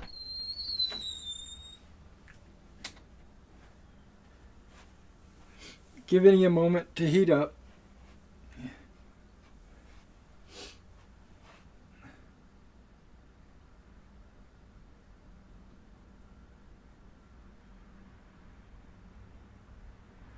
If you guys want to chat, you're welcome to chat with me. But just understand that I'm not next to the computer, so it won't be an immediate response. It might take me a little while to see your chat. Okay, so now this hill, once I get it all cut, I'm going to have to fill this with putty, which is not going to be a problem, you know, because of the gaps in the foam. Okay, let's go ahead and get this show on the road. So the first thing I'm going to do is just kind of go along. Okay, go along the edge. Okay, I don't think it's heated up very much.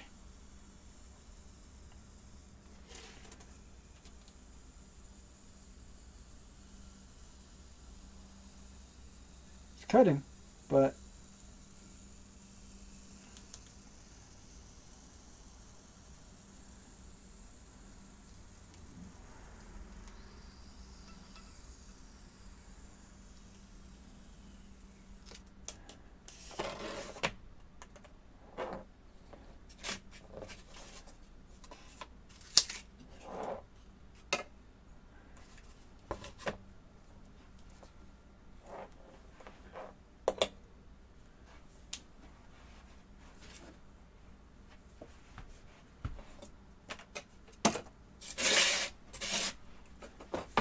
a tidy work area is a godly work area.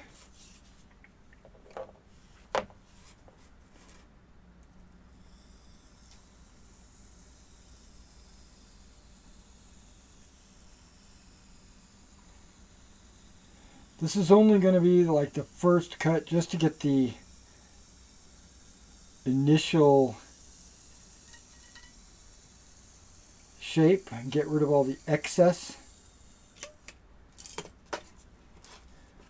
But then I will go in and round it off a little bit.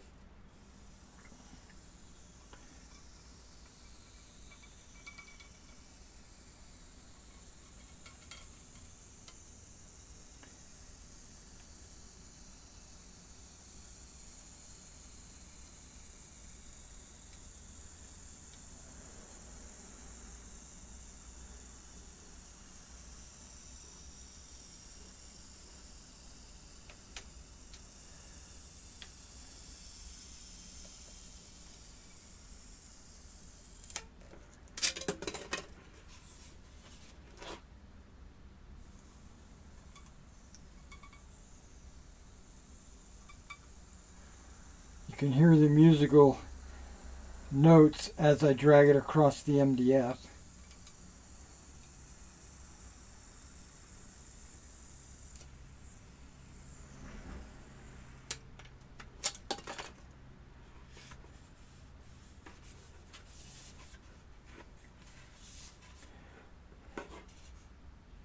Okay, so that's obviously too tall or too high of a hill. The hill sides are way too steep. I am going to round it off a little bit.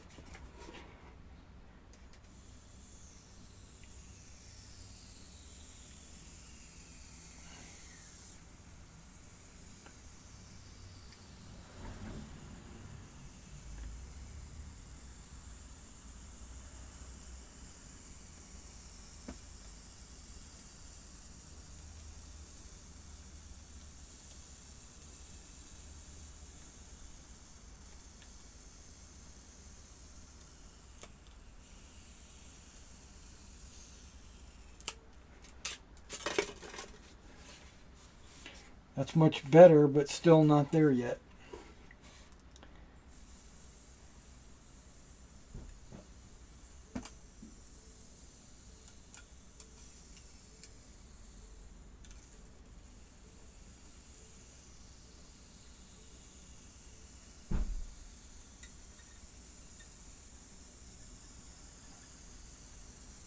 Wonder if that's my neighbor's car making that noise.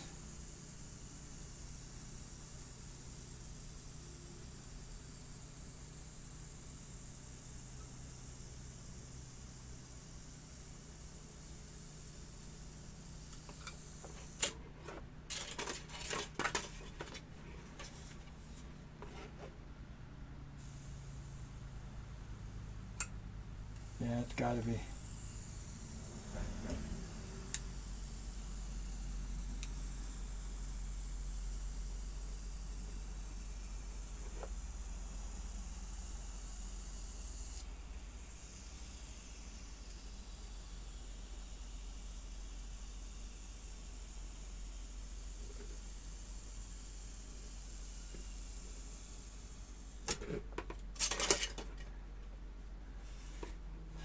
And there's a little bitty chunk there that I think I might take one of these little pieces of styrofoam and kind of stick it in there. I don't mind a flat hilltop, but I want to make sure that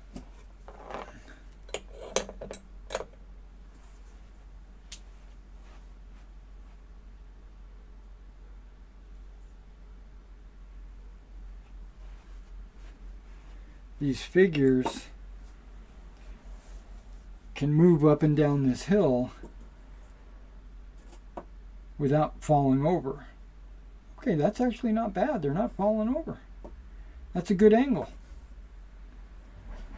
This is too sharp, I think. Actually, they're doing pretty good. Okay, they're just sliding on this, but they're not going to slide because of the flock. Okay, so that's actually a pretty good angle.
Not bad, not bad. But I do want to round that. I don't want it to be as sharp as it looks.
Hill's starting to really come together here.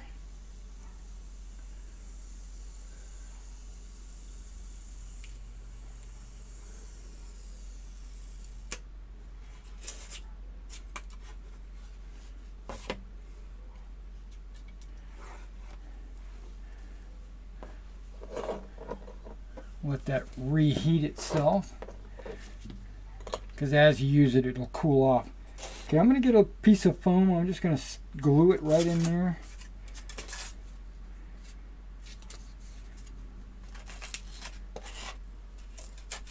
Just to fill the majority of that space.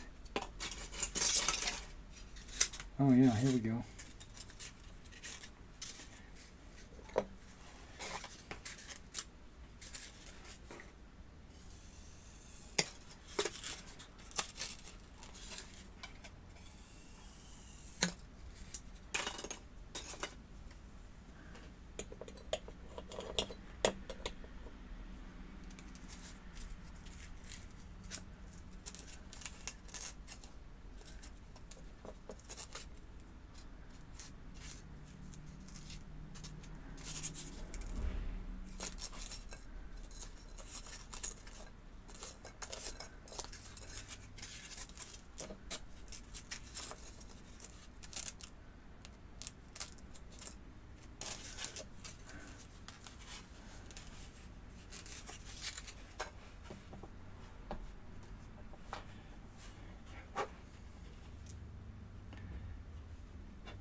So I won't be able to finish this hill until that little corner piece dries up as glue.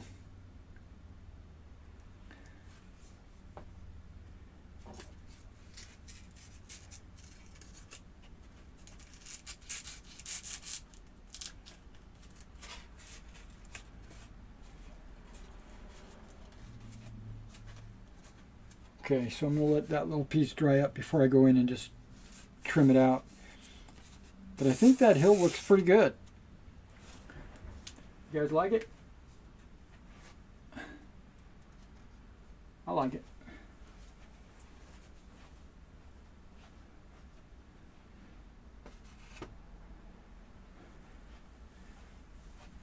Oh, man.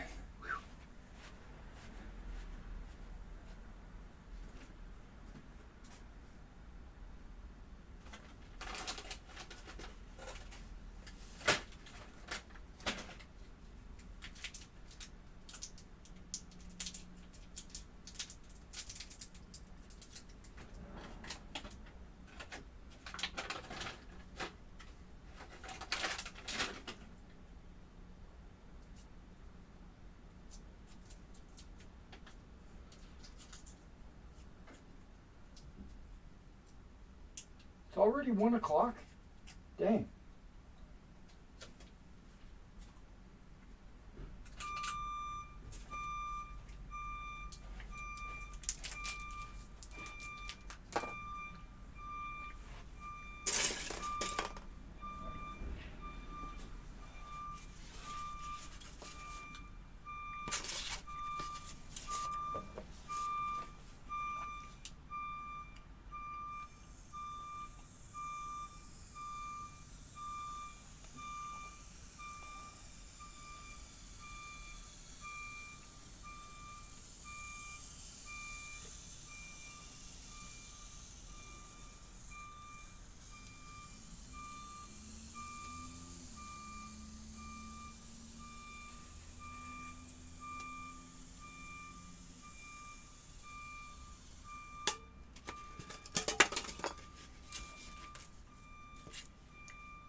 Somebody's backing up out there.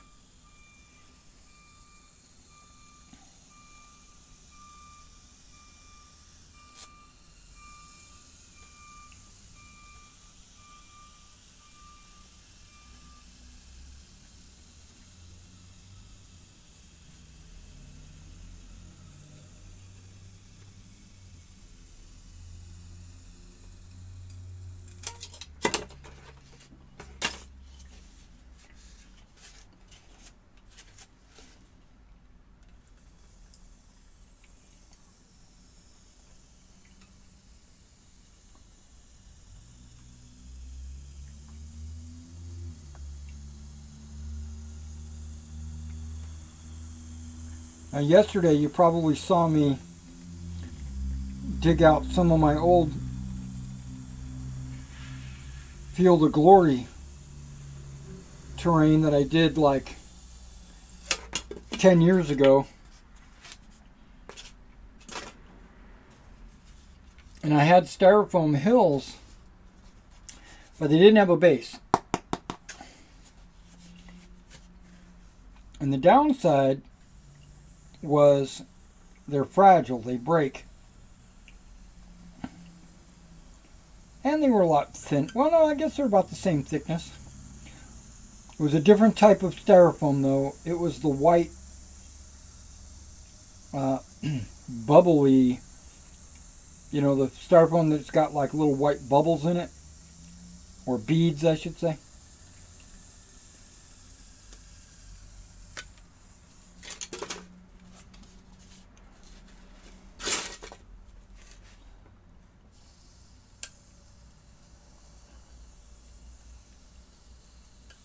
And it was painted and flocked and worked very well.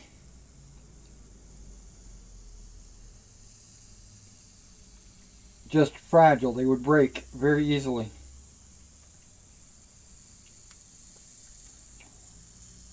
And that's why I decided to go with a base on these hills and not just styrofoam just naked styrofoam.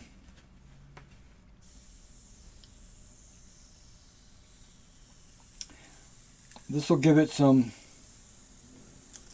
stability, durability.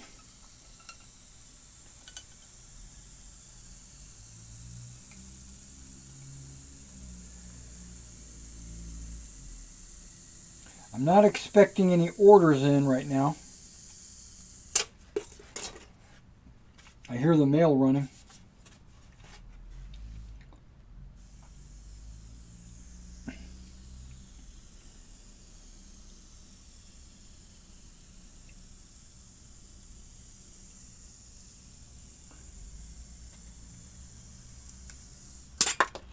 Actually, I think I've got some stuff coming in.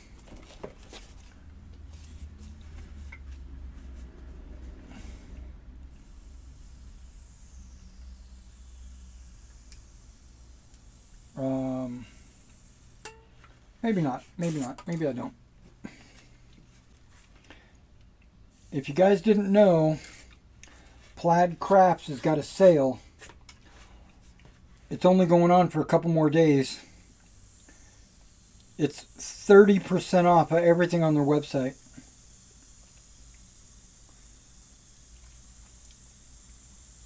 And if you don't know who Plaid Crafts are, where have you been? Do you live under a rock? It's basically Chroma Coat, folk art, Mod Podge,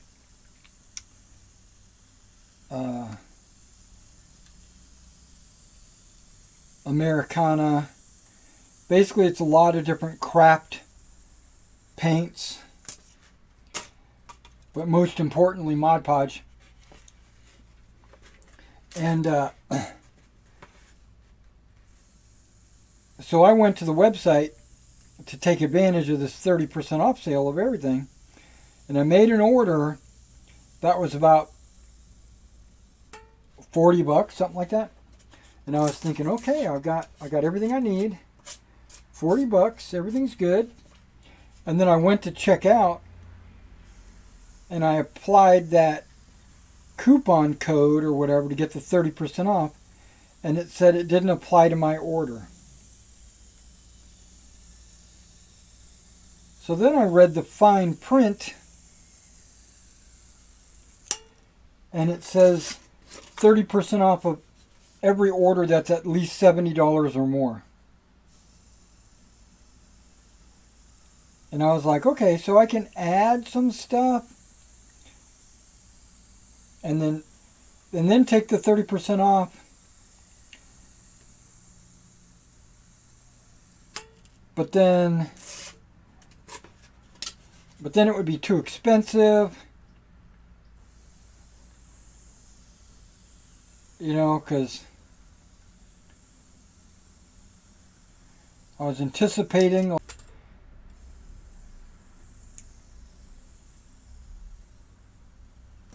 So I said, okay, well, I'll just order these brushes. And these, because they've got some white nylon brushes that would be great for applying, you know, my texture and my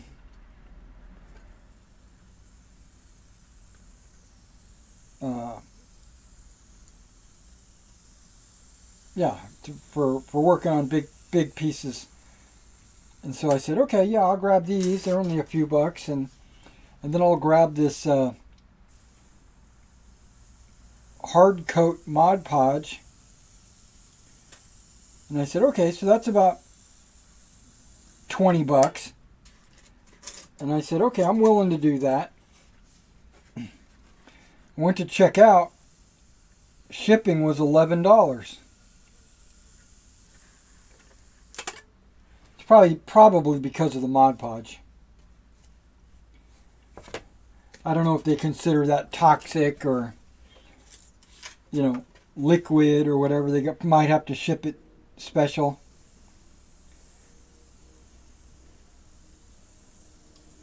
And I was like, I'm not paying $11 for a $20 order. I'll just go down to Hobby Lobby or Walmart or something.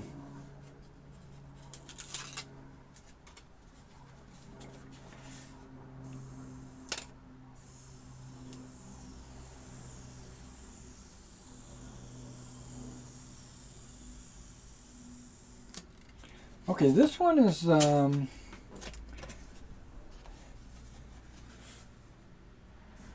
little bit more finicky. I'm trying to get the right angles, but that's okay because I preach this 100% all the time. Terrain is not supposed to be perfect.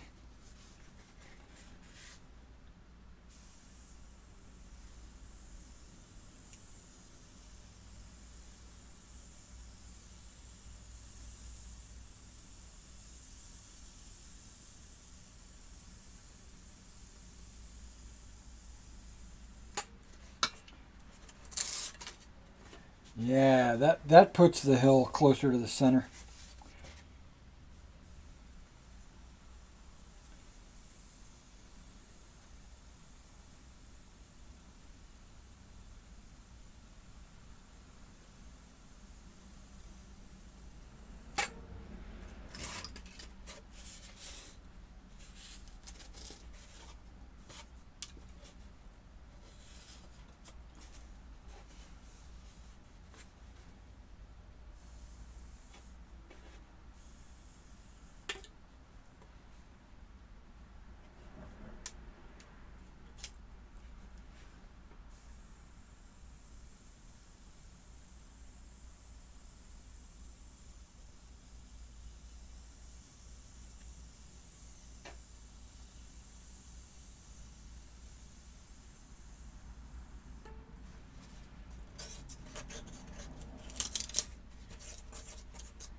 I mean, it's not perfect, but it looks imperfect, which is good, right? That's what a hill's supposed to look like. Plus, I still have to texture it and everything.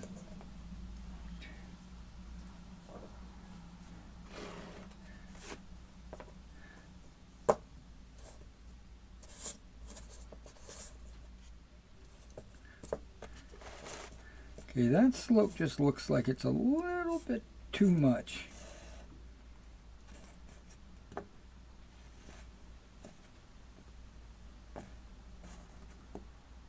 I think we're doing okay. Whoa, there we go. That's a super steep texture right there.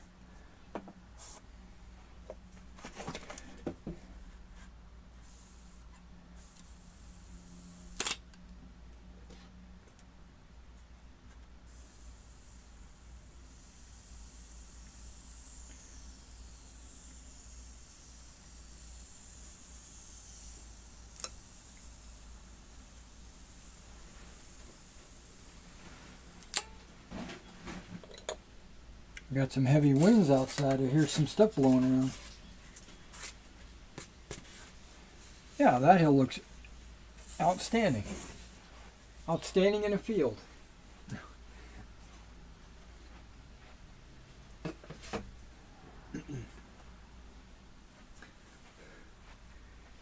Okay, before we go too far,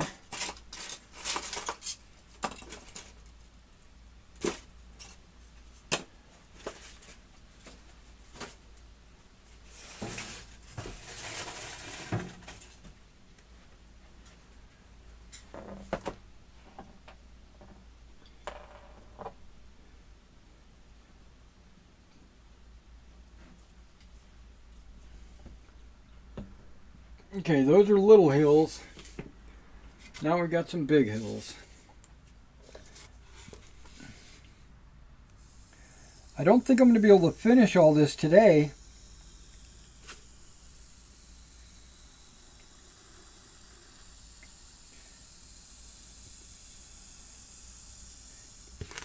We might have to split it again and do some more tomorrow.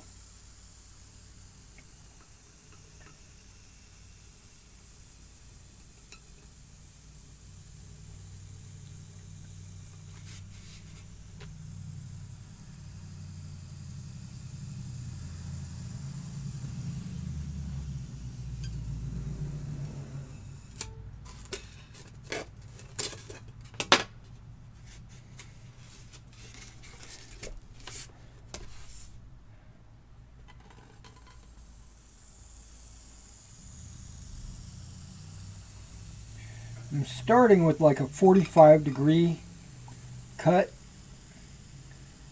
but that's too steep, I already know. I think 30 degrees is probably the preferred angle for my figures.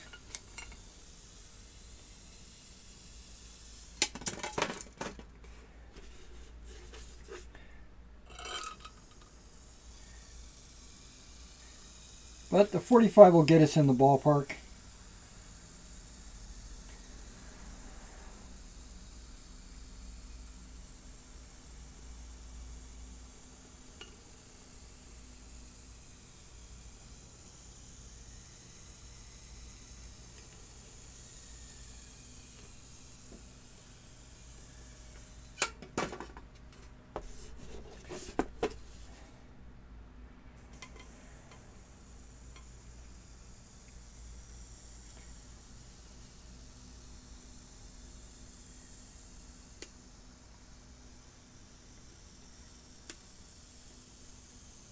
And I found sliding the blade up and down a little bit, like a knife cutting it, actually speeds the process, because the wire gets hot, but if you only cut with like the center part, it gets cold, and then these parts stay warm. So if you slide your blade up and down, you're always using a warm part of your blade. So it cuts better. All right, we're going with a sharper cut.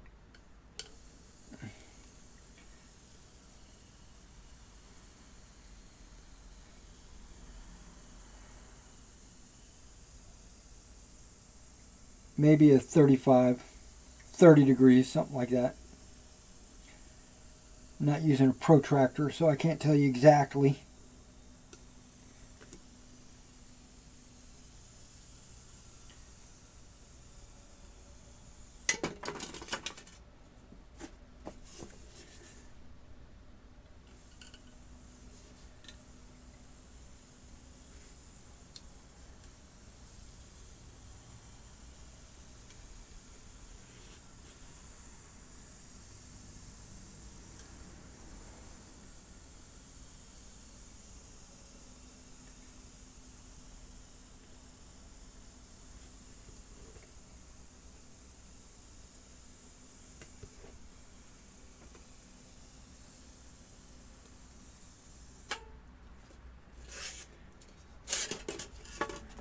Now that side was very shallow, which is good. I think shallower the better on the hills. Maybe not the mountains. The mountains I might go with a little bit steeper.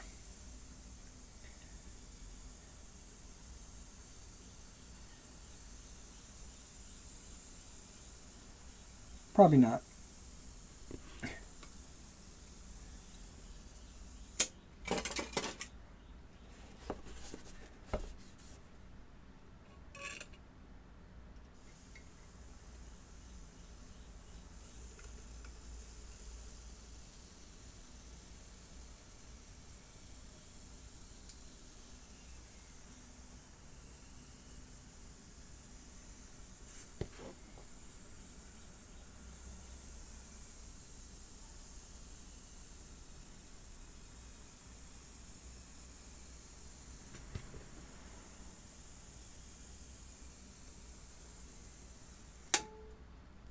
Now the issue with these hills being as big as they are, the tops are going to be bigger.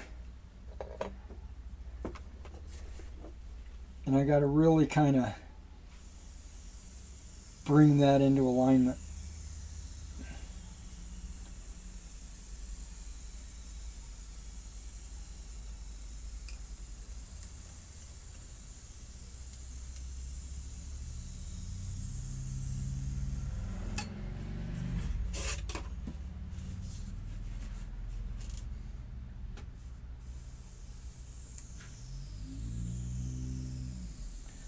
Okay, there's the male.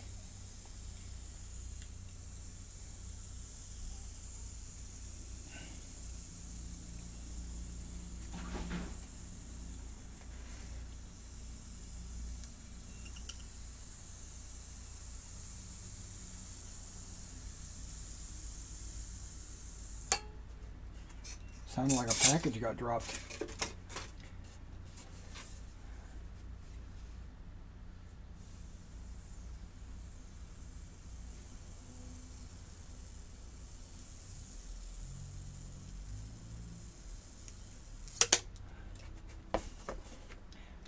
See, I don't mind a flat top. I just don't want it to be so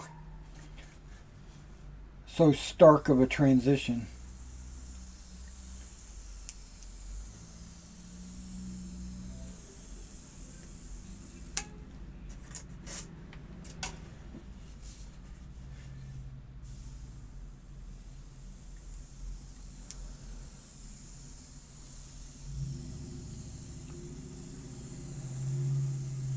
Okay, that probably wasn't a good cut.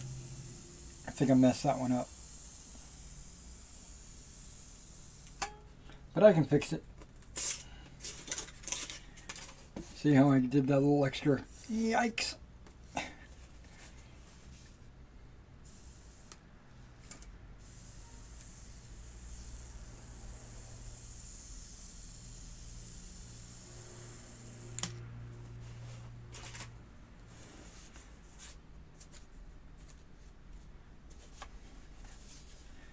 Okay, let's fix that.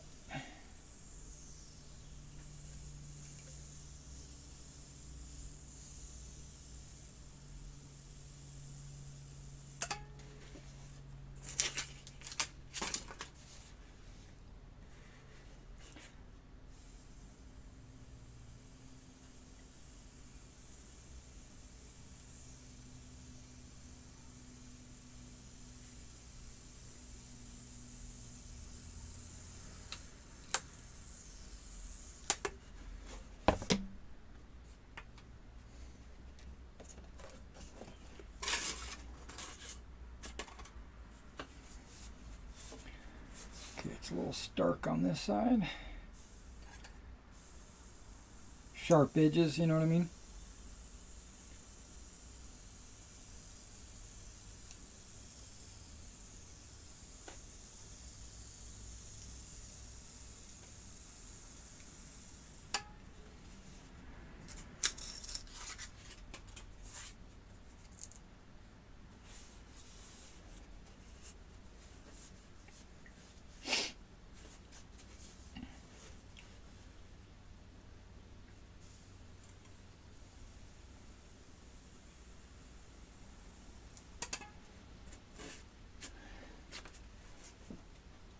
Excuse me. Okay.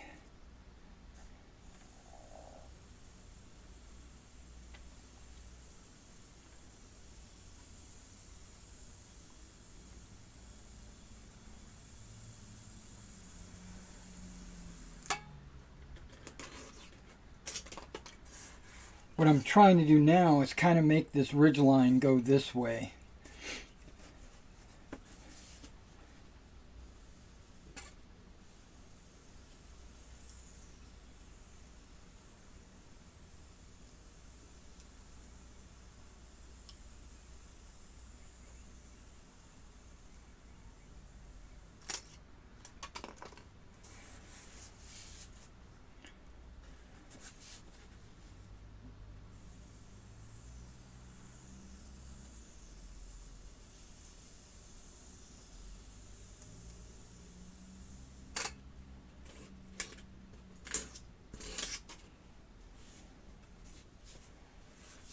Yeah, it does.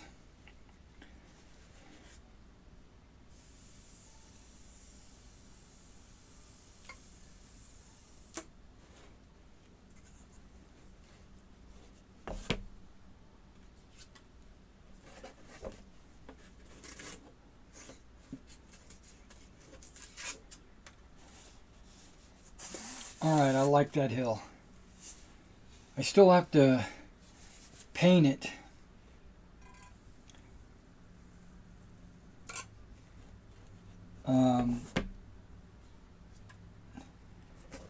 I think I'm going to coat all my hills with Mod Podge just to seal the styrofoam.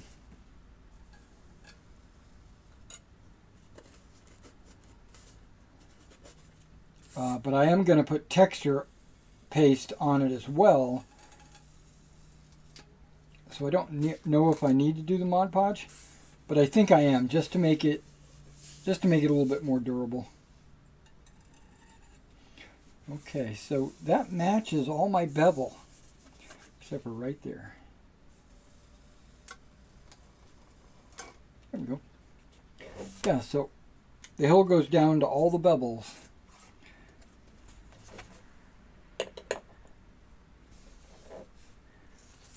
That's sweet.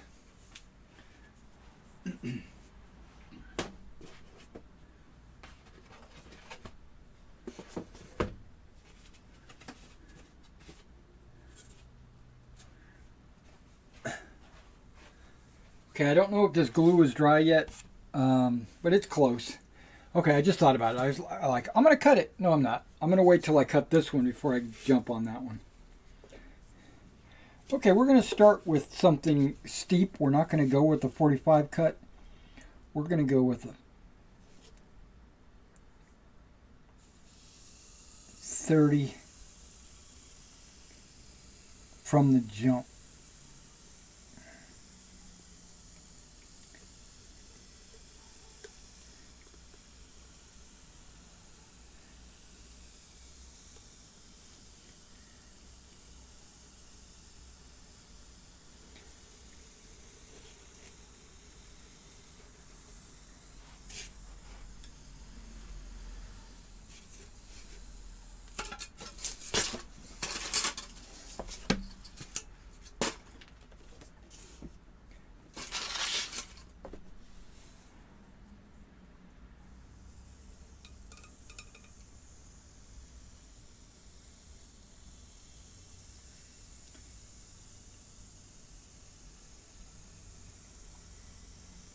Even though I don't think 30 is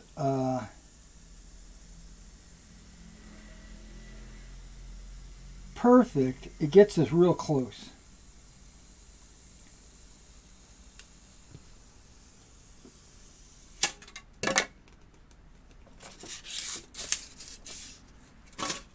I hate throwing away all this styrofoam, but you gotta do what you gotta do.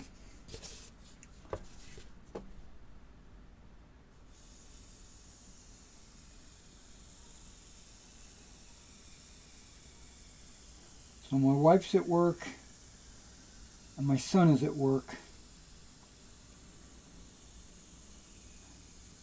My son normally gets home first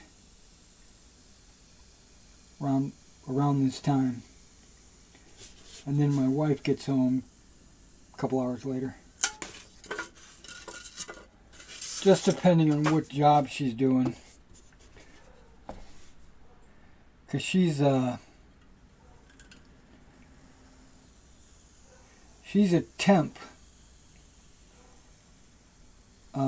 No, not a temp, a sub. She fills in for people when they are out. And so she has to go all over the city to different schools and teach all kinds of different classes based on what the need is.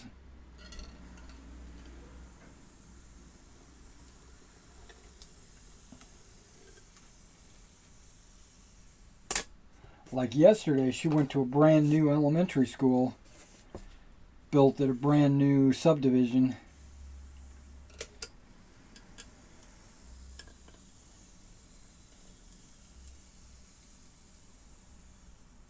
But it's like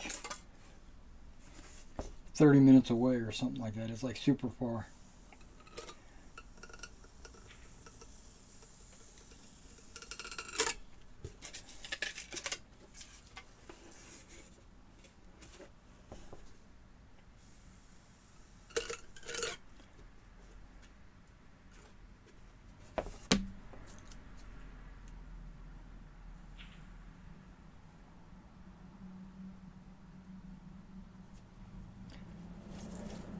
Okay, that's the 30 degrees.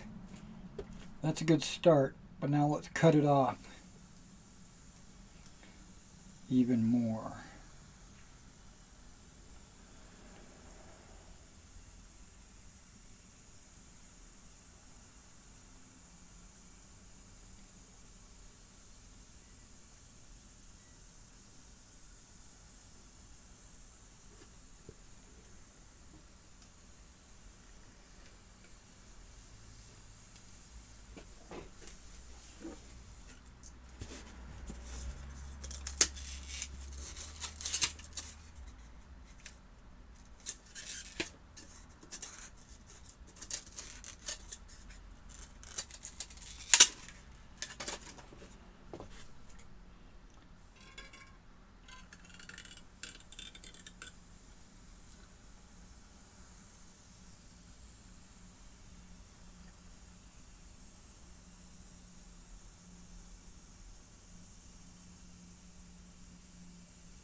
Because this foam is so thick, it's 1 inch, and by angling it so much, I'm using the majority of the blade, so I can't like do my like slide cut like I normally would. Well, I can, but it's not much. It's just ½ inch or something like that. Okay, we'll get that in a minute.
That ridge line's got to go.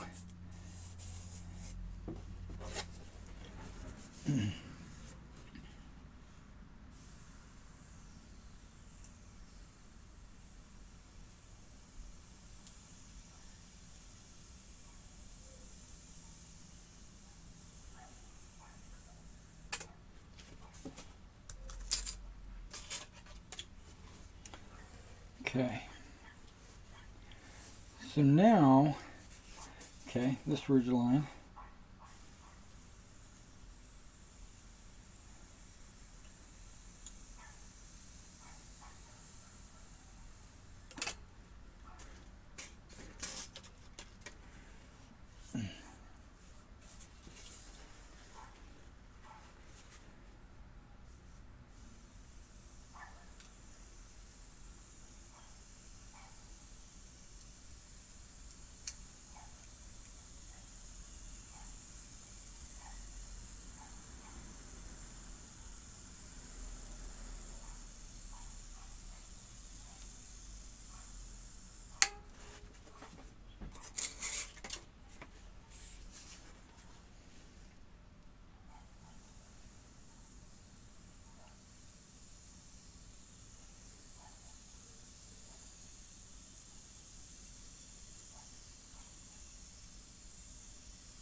Now what I'm trying to do now is kind of make it a little oblong or a little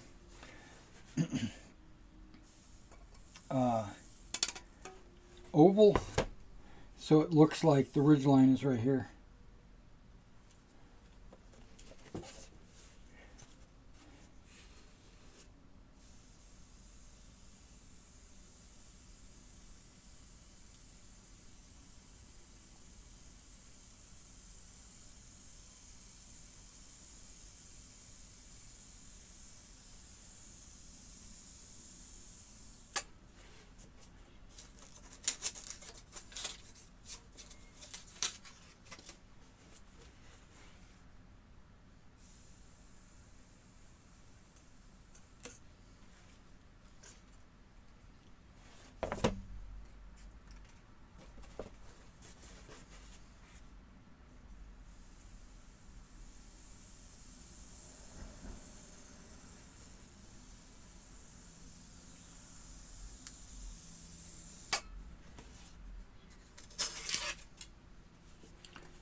There we go.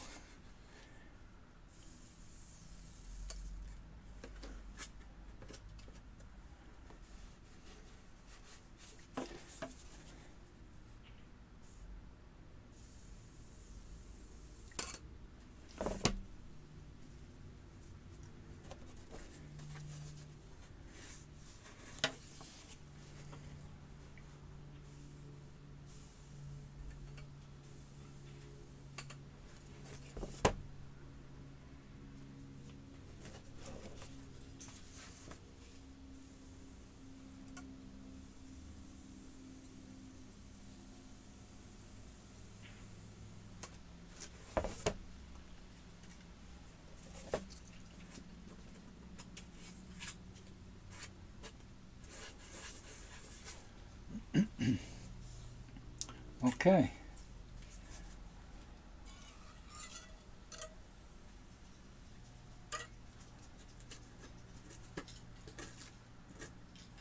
Hitting the bevel.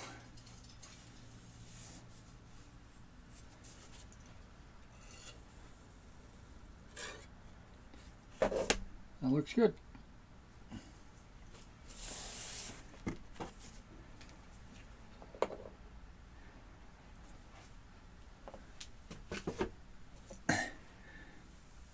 Now let's take care of this corner here. Hopefully the glue is dry enough.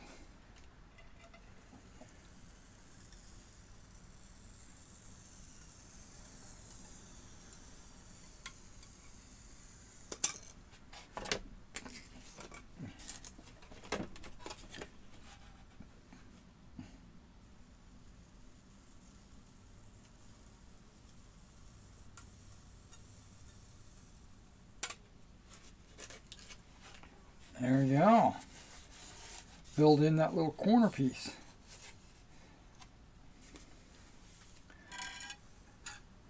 Make sure all the bevels are matched up.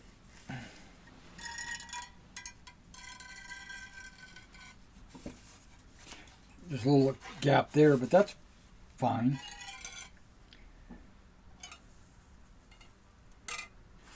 There we go. So all the hills are done. Now we got the mountains to do. And I suspect if this is dry, those are probably dry as well. They've been outside. Oh, that's a lot of... No, it's blowing everywhere.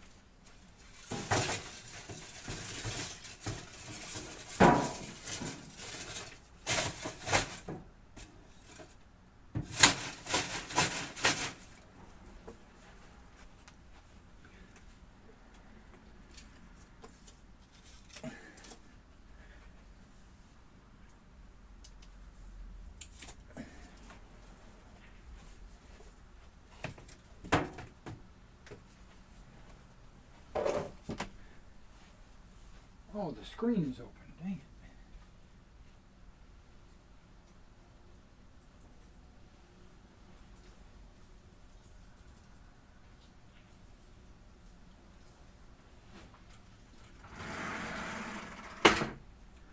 just grab one at a time. Okay. But give me a second. I'm going to run down the hill and see if we got anything special in the mail.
Okay, I got something from an insurance company which my wife has a policy with, but it's addressed to me.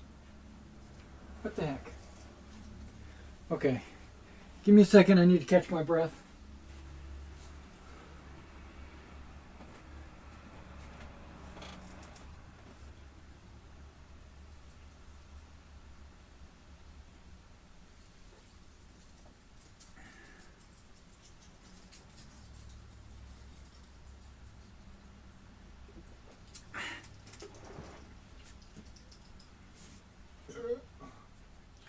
Okay, breath caught.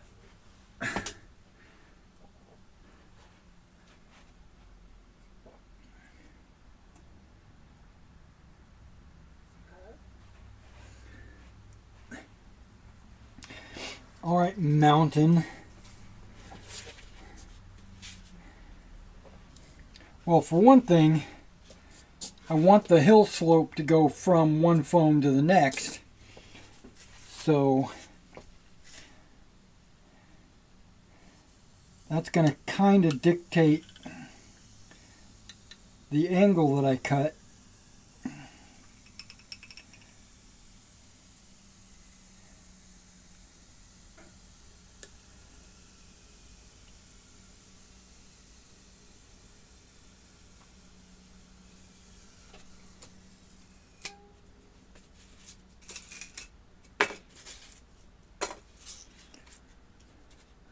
Ooh, that glue's not dry. Okay, we're not cutting it. I can see right there the glue's not dry.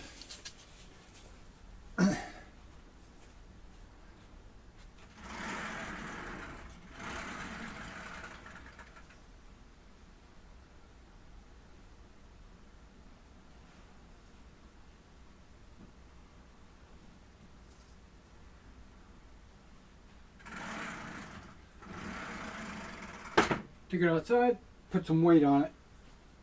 To press that, to squeeze all the extra glue out.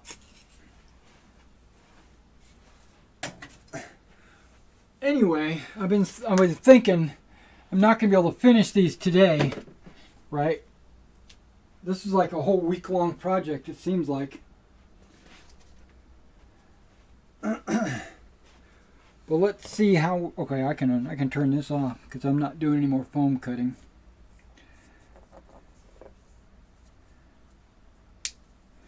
Turn it off. You can actually unplug it. I'm gonna set it over here, let it cool before I put it away.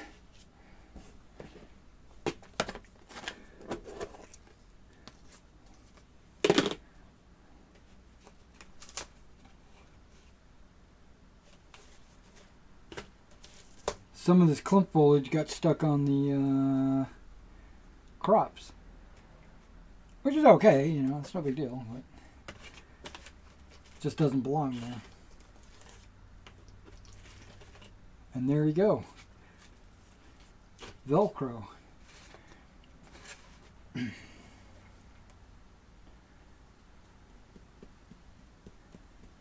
Try to get the loose pieces to, well, okay. Try to get the loose pieces to fall first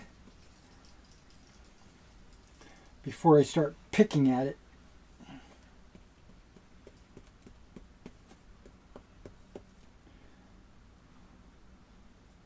Because I am going to do that. I am going to pick at it.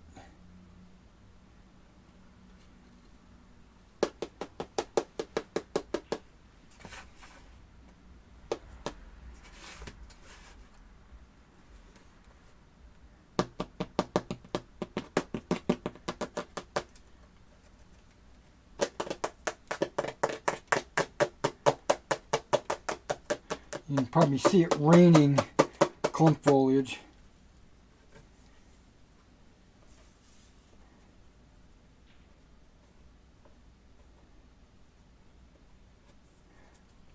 Okay, so now I'm going to pick at it. Anything that doesn't look like it's in the right spot, I'm going to pull it off.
Gently rubbing my thumb across it,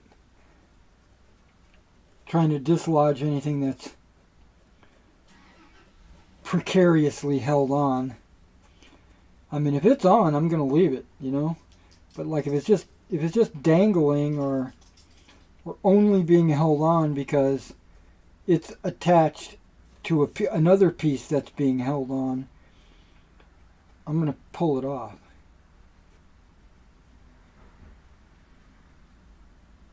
Like that piece.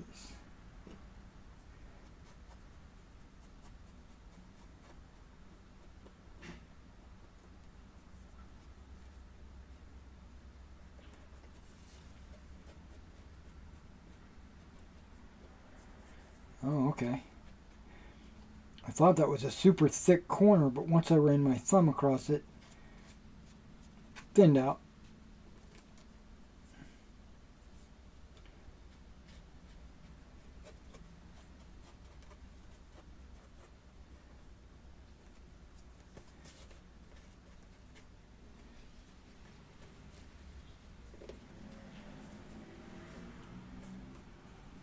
Okay.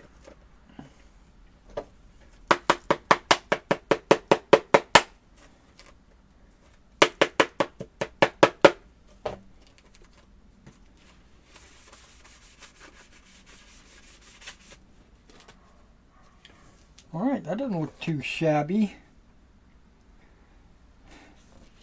Everything's pretty much held on in place. And then, still not done. I still got to do grass around the edges.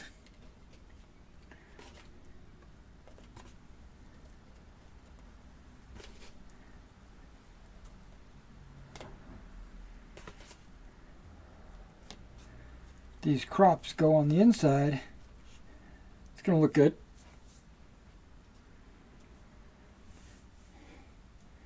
Okay, let's clean this so we can do the grass.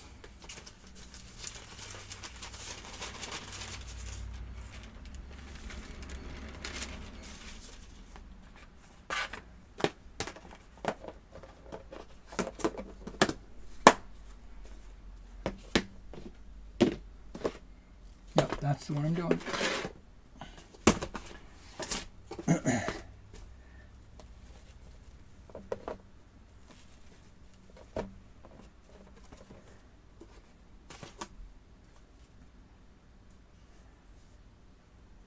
Okay, now I've already mixed up the glue. Got me a little bitty brush because that's all I need.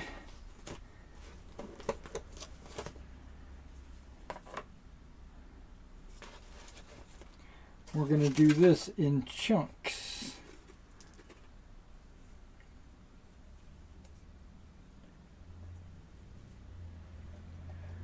Stir the glue and the water together because looks like it was settling.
Now you'll notice, or maybe you didn't notice, but I paint the glue on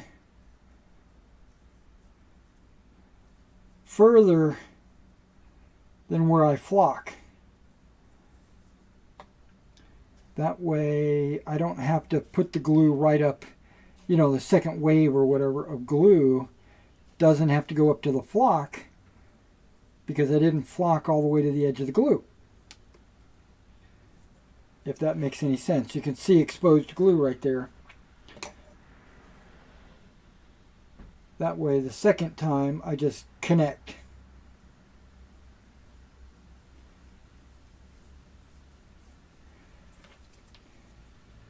Now some of this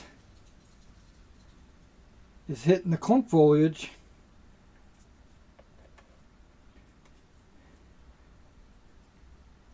Which is going to help it stick.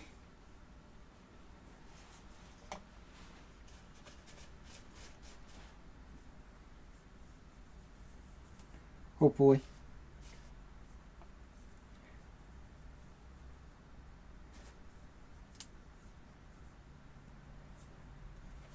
I also don't know if you noticed, but there are a few pebbles in my grass. I always do that. I throw a few pebbles in there. That way when I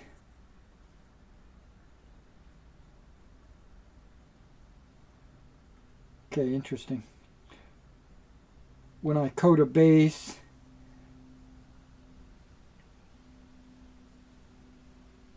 yeah, that one clump foliage is all over the place.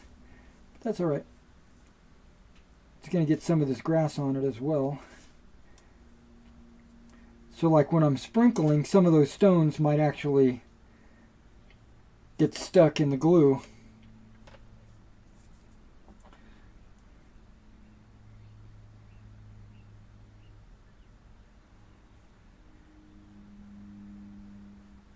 Yeah, let's just go ahead and do the whole side.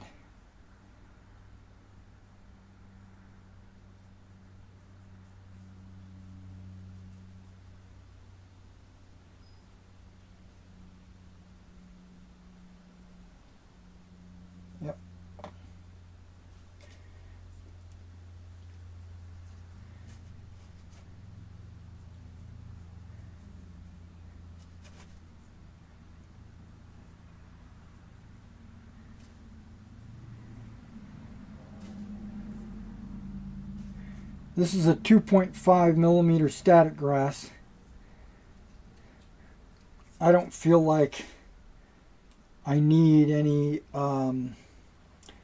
applicator or magnetic charge or anything like that to create static. I just let it stick where it lays.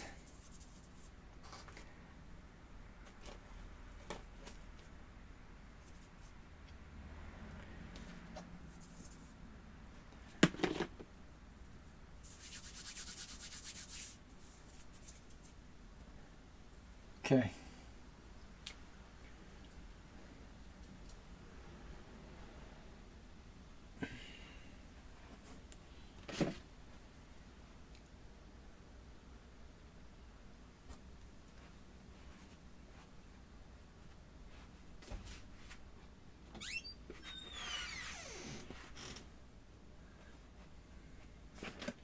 Those are my two fields.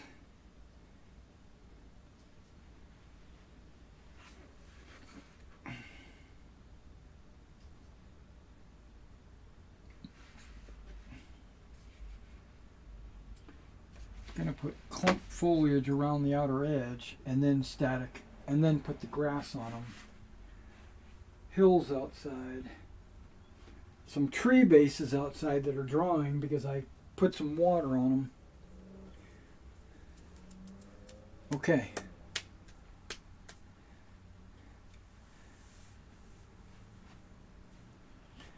Now, do I want to flock anything inside here? Not really. I'm going to leave it brown and let those guys just sit inside there.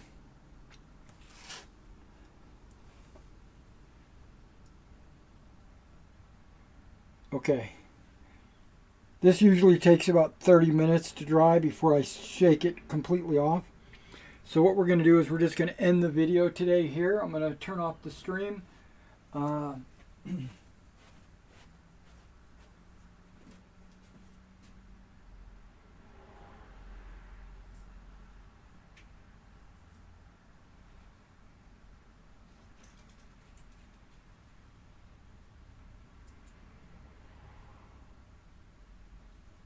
I thought there was natural selection,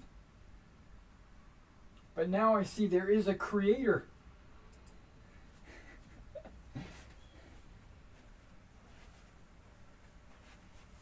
There is. There's even a movie. No. Yeah, I'm happy about the hills. Those are going to be Mod Podged to seal the foam. And then I'm going to put a texture paste on top of it. I